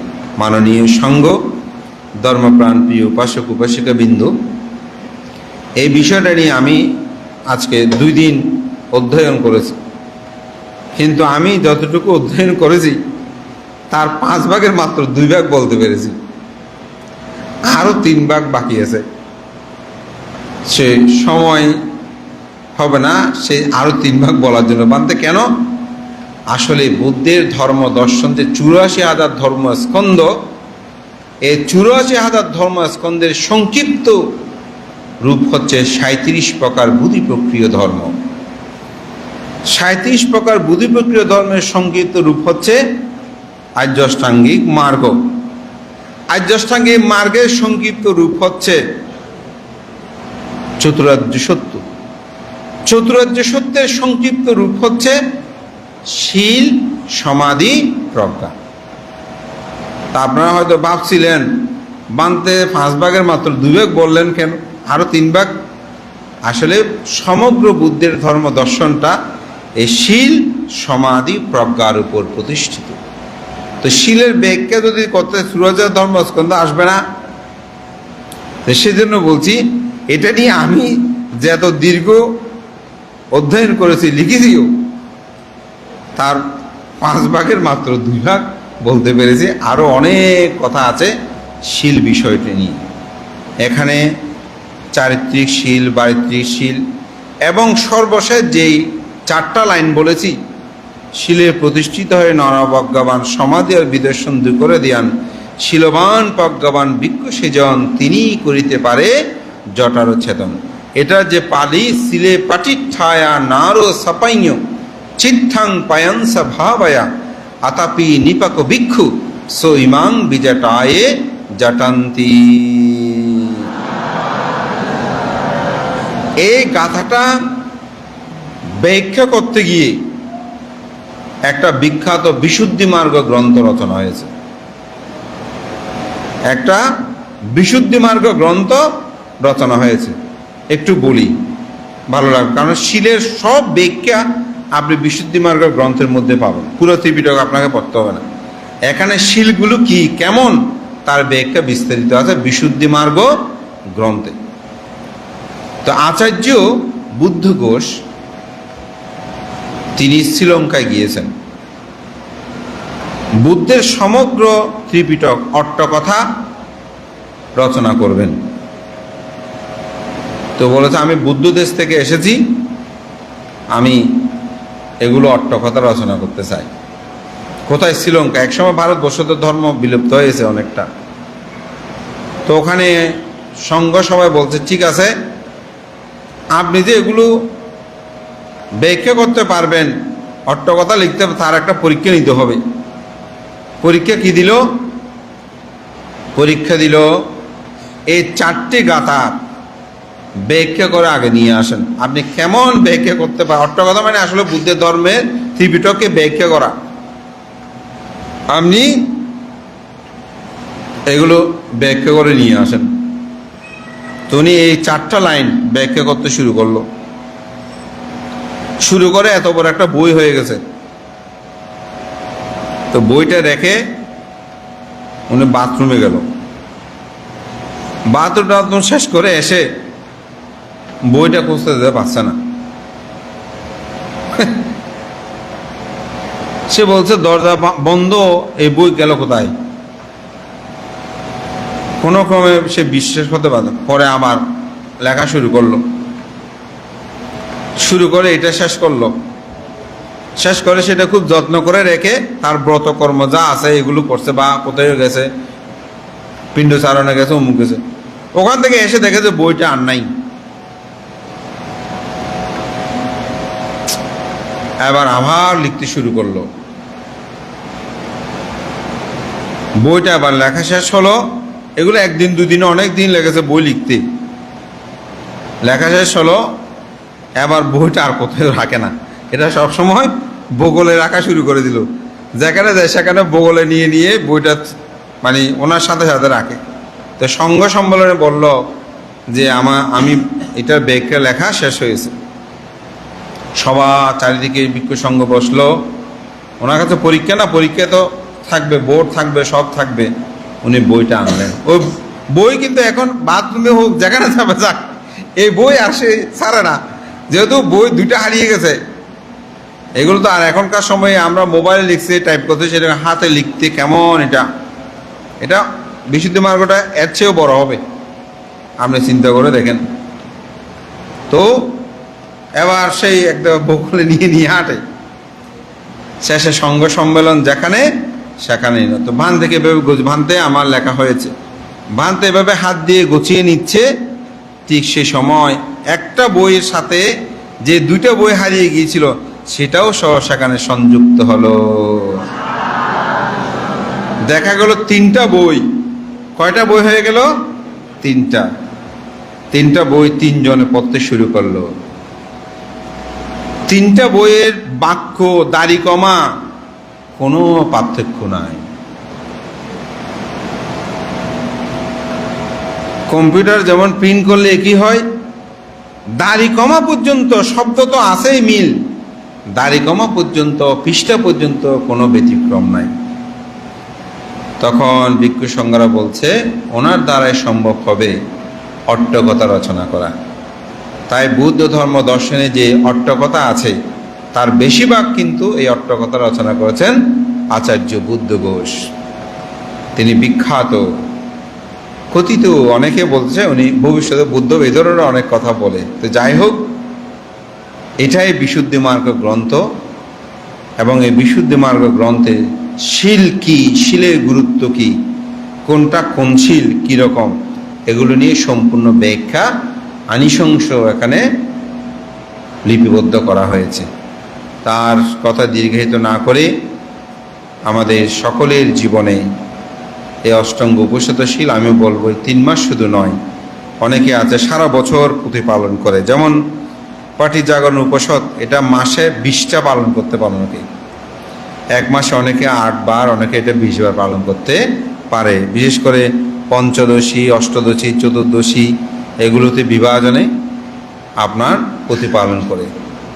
আবার পটিহারি উপসদের মধ্যে আষাঢ়ী পূর্ণিমা থেকে আশ্বিনী পূর্ণিমা পর্যন্ত তিনি সারা বছর সারাদিন অষ্টশীল পালন করে। এমনও আমাদের অনেক উপাসক উপাসিকা আছে, আমার একদম পরিচিত, উনি দেখেছি প্রতিদিন অষ্টশীল নেয়, মাঝে মধ্যে হয়তো কয়েকটা বাদ যায়, কিন্তু এরপরেও অষ্টশীলটা পালন করে সব সারা বছর। এই ধরনের অনেকে আছেন। আবার অনেকে আছেন যে আষাঢ়ী পূর্ণিমাতে কার্তিকী পূর্ণিমা 1 মাস এটা পালন করে, শুধু 1 মাস আমি পালন করবো, এটা বলতে এক আসনিকভাবে তিনি উপসৎশীল পালন করে। আবার অনেকে আশ্বিনী পূর্ণিমাতে কার্তিক পূর্ণিমা 15 দিন এভাবেও এটা পালন করে। এভাবে শীল পালন এটা বিভাজন আছে। তো মহাকারণিক তথাগত বুদ্ধের একটা শেষ কথা বলি যে একদিন দেবরাজ ইন্দ্র তার সারথী মাতুলিকে বলছে, হে মাতুলি, পৃথিবীতে যে শীলবান আছে, গুণবান আছে, যারা শীল পালন করে, অষ্টশীল পালন করে, পঞ্চশীল পালন করে, আমি দেবালয়ে বসে আমি তাদেরকে করজোড়ে নমস্কার করি। কে বলছে? দেবরাজ ইন্দ্র। তোর দ্বারায় আমি যে দেবত্ব লাভ করেছি এটা শীল পালনের দ্বারাই সম্ভব হয়েছে। কে বলছে? স্বর্গের যিনি অধিপতি দেবরাজ ইন্দ্র। এই কথাটা বুদ্ধকে এসে বলল। তো বুদ্ধ বলছে, দেবরাজ ইন্দ্র তো সে লোভ দেশ মোহযুক্ত ব্যাখ্যা দিয়ে এই শীল পালনের কথা বলেছেন, অর্থাৎ এই শীল পালন করেছি বলে আমি দেবরাজ ইন্দ্র, তাহলে ভোগের কথা বলেছে না? বুদ্ধ বলছেন সে তো ভোগের কথা বলেছে, যে শীল পালনের কথায়। আমি বলি শুধু দেবরাজ ইন্দ্রত্ব নয়, এই শীল পালনের দ্বারাই মানুষ জগতের সমগ্র দুঃখ থেকে মুক্তি লাভ করতে পারে। তা আমরা তো অনেকে দেবতা বন্দনা করি, ঠিক না? দেবতাকে বড় মনে করি না। আপনি যদি শীল পালন করেন আপনি দেবতার চেয়েও আপনি শ্রেষ্ঠ। সেদিন একজনের সোশ্যাল মিডিয়া বলতেছে বৌদ্ধ ধর্মে দেবতা পূজা আছে না, দেবতা পূজা নাই। বলতে দেবতাদেরকে আমন্ত্রণ করে, যে সামান্তা সাক্ষা বালেসু বলে, ওদের যে কোনো কাজে দেবতাদেরকে আমন্ত্রণ করে। তো আমন্ত্রণ কি পূজা? আমাদের সকালে বান্দারা বলে না, উপাসক উপাসিকা আপনারা যেখানে থাকুন না কেন অতি সত্বর বিহার প্রাঙ্গণে চলে আসুন। হ্যাঁ, পূজা করছে নাকি? পুণ্যকর্মের জন্য আহ্বান করেছে। তো দেবরাজ ইন্দ্র বুদ্ধকে প্রার্থনা করেছিল, এটা একটা কাহিনী আছে, আমি দেশনা করেছি আগে, আগামীবার কোনোদের সুযোগ হলে বলবো। তো ধর্ম শ্রবণ থেকে যখন বঞ্চিত হয়েছে, দেবরাজ ইন্দ্র প্রার্থনা করেছিল, তথাগত বুদ্ধ আমি আপনার কাছে একটা বর চাই। বলে যে কি বরের যুক্তিপূর্ণ হলে আপনি গ্রহণ করবেন। বলে আপনারা যখন ধর্ম দেশনা করবেন, আপনার সঙ্গ যখন ধর্ম দেশনা করবে, আমাদেরকে যেন একটু আহ্বান করে। তো বুদ্ধ বর দিয়েছিল, যখন তোমরা দেশনা করবে দেবতাদেরকে আমন্ত্রণ জানাবে। যার কারণে আমরা যে কোনো সূত্র পাঠ করলে তখন দেবতাও বুদ্ধ নির্দেশ দেবতাদেরকে আমন্ত্রণ করি। তো নিমন্ত্রণের ডাকা মানেই কিন্তু পূজা নয়। তো সেজন্য বৌদ্ধ ধর্মের দেবতা পূজা নাই, দেবতাদেরকে পুণ্য দান করা, ওরা আমাদেরকেও রক্ষা করবে, আমরাও পুণ্য দান করবো। তো দেবতা চেয়েও আপনি কি আমাদের পরম সদ্য উপায়াযত মহাতেরও উচিলাবান্তের, আমি একবার ওনার একটা দেশনাতে গিয়েছিলাম। তো উনি ধাতু পূজা নিয়ে একটা গুরুত্ব বর্ণনা করেছিল। তো ওখানে এক কৃষক উনি মানে পূজা করত ধাতু পূজা। তো একজন অরহত বানতে ওনাকে বলছে ধাতু পূজা করলে কি হয়, তার আনিসংস আপনি দেখবেন। বলে যে হ্যাঁ, তাহলে চলেন আমার সাথে স্বর্গে যাই। তো কৃষিকাজ করতে ওখান থেকে স্বর্গে ওনাকে নিয়েছে। ওই কৃষকটা কিন্তু খুব শীলবান ছিল। তো অনেক দূর থেকে দেবতারা আসতেছে। তো দেবতাদের মধ্যে একজনের বর্ণটা কি বলেছে, আমার পোশাকটা ভিন্ন, দুই পাশে আরো অনেকগুলো দেবতা। তো ওনারা যখন দূর থেকে আসতেছে, তখন ওই লোকটি ভান্তেকে বলতেছে, ভান্তে ওই যে ওখানে অনেকগুলো মানুষ, ওগুলোকে বলো, ওগুলোতে স্বর্গের দেবতা, ও এত সুন্দর ওনারা, ওনাদের মাঝখানে যেটা আছে উনি কে? বলে যে উনি একজন বোধিসত্ত্ব, উনি ভবিষ্যতে বুদ্ধ হবেন। তখন বলছে বোধিসত্ত্ব আমি দেখছি এখানে স্বর্গের মধ্যেই, এটা বিশাল একটা বিষয়। উনি খুব চিত্ত প্রসন্ন হল। তখন ওনারা আসলেন, এসে বুদ্ধকে বন্দনা করলেন। তো বুদ্ধকে জিজ্ঞাসা করছে, ওদের ভান থেকে বন্দনা করছেন। তো ভান থেকে জিজ্ঞাসা করছে যে উনি কে? বর্জুন একজন শীলবান উপাসক। তখন এই দেবতারা ওই বোধিসত্ত্ব সহ এই লোকটাকে বন্দনা করল। তুমি অবাক হয়ে গেছেন, আমি তো একজন সাধারণ মানুষ, আমাকে দেবতারা বন্দনা করেছে ঠিক, আবার এখানে যিনি বোধিসত্ত্ব সেও আমাকে বন্দনা করেছে। তখন ভান্তে বলছে যে পৃথিবীতে যারা শীলবান তাদেরকে দেবতারাও বন্দনা করে। এটা আমি ত্রিপিটকে পাইনি, এটা ভান্তে একটা বার্মার গল্প থেকে বোধহয় বলেছেন, কিন্তু আমার এটা স্মৃতিপথে মনে আছে। এই জন্য শীলময় জীবনযাপন মানুষের জীবনকে পূর্ণতা দেয়। তা আমি স্বর্গের কথা বলেছি, বা কি হয় আনিশংস, কিন্তু ইহু জীবনীয় একজন মানুষ যখন শীলময় জীবন যাপন করে তার জীবনটা সুন্দর হয়। আপনাদের জীবনটা সুন্দর হোক। ত্রৈমাসিক বর্ষাব্রত অন্তপক্ষে 13টা উপসৎশীল আপনারা রক্ষা করে চলবেন। শুধু বিকেলে খাবার না খেলেই অষ্টশীল হয়ে যাবে সে চিন্তা না। কায় ও বাক্যগুলোকে সংযত করে সাধুময় জীবন যাপনে আপনাদের জীবনকে পরিপূর্ণ করুন, এই আহ্বান জানিয়ে আমার নাতিদীর্ঘ ধর্মকথা এখানে শেষ করছি। জগতের সকল প্রাণী সুখী হোক।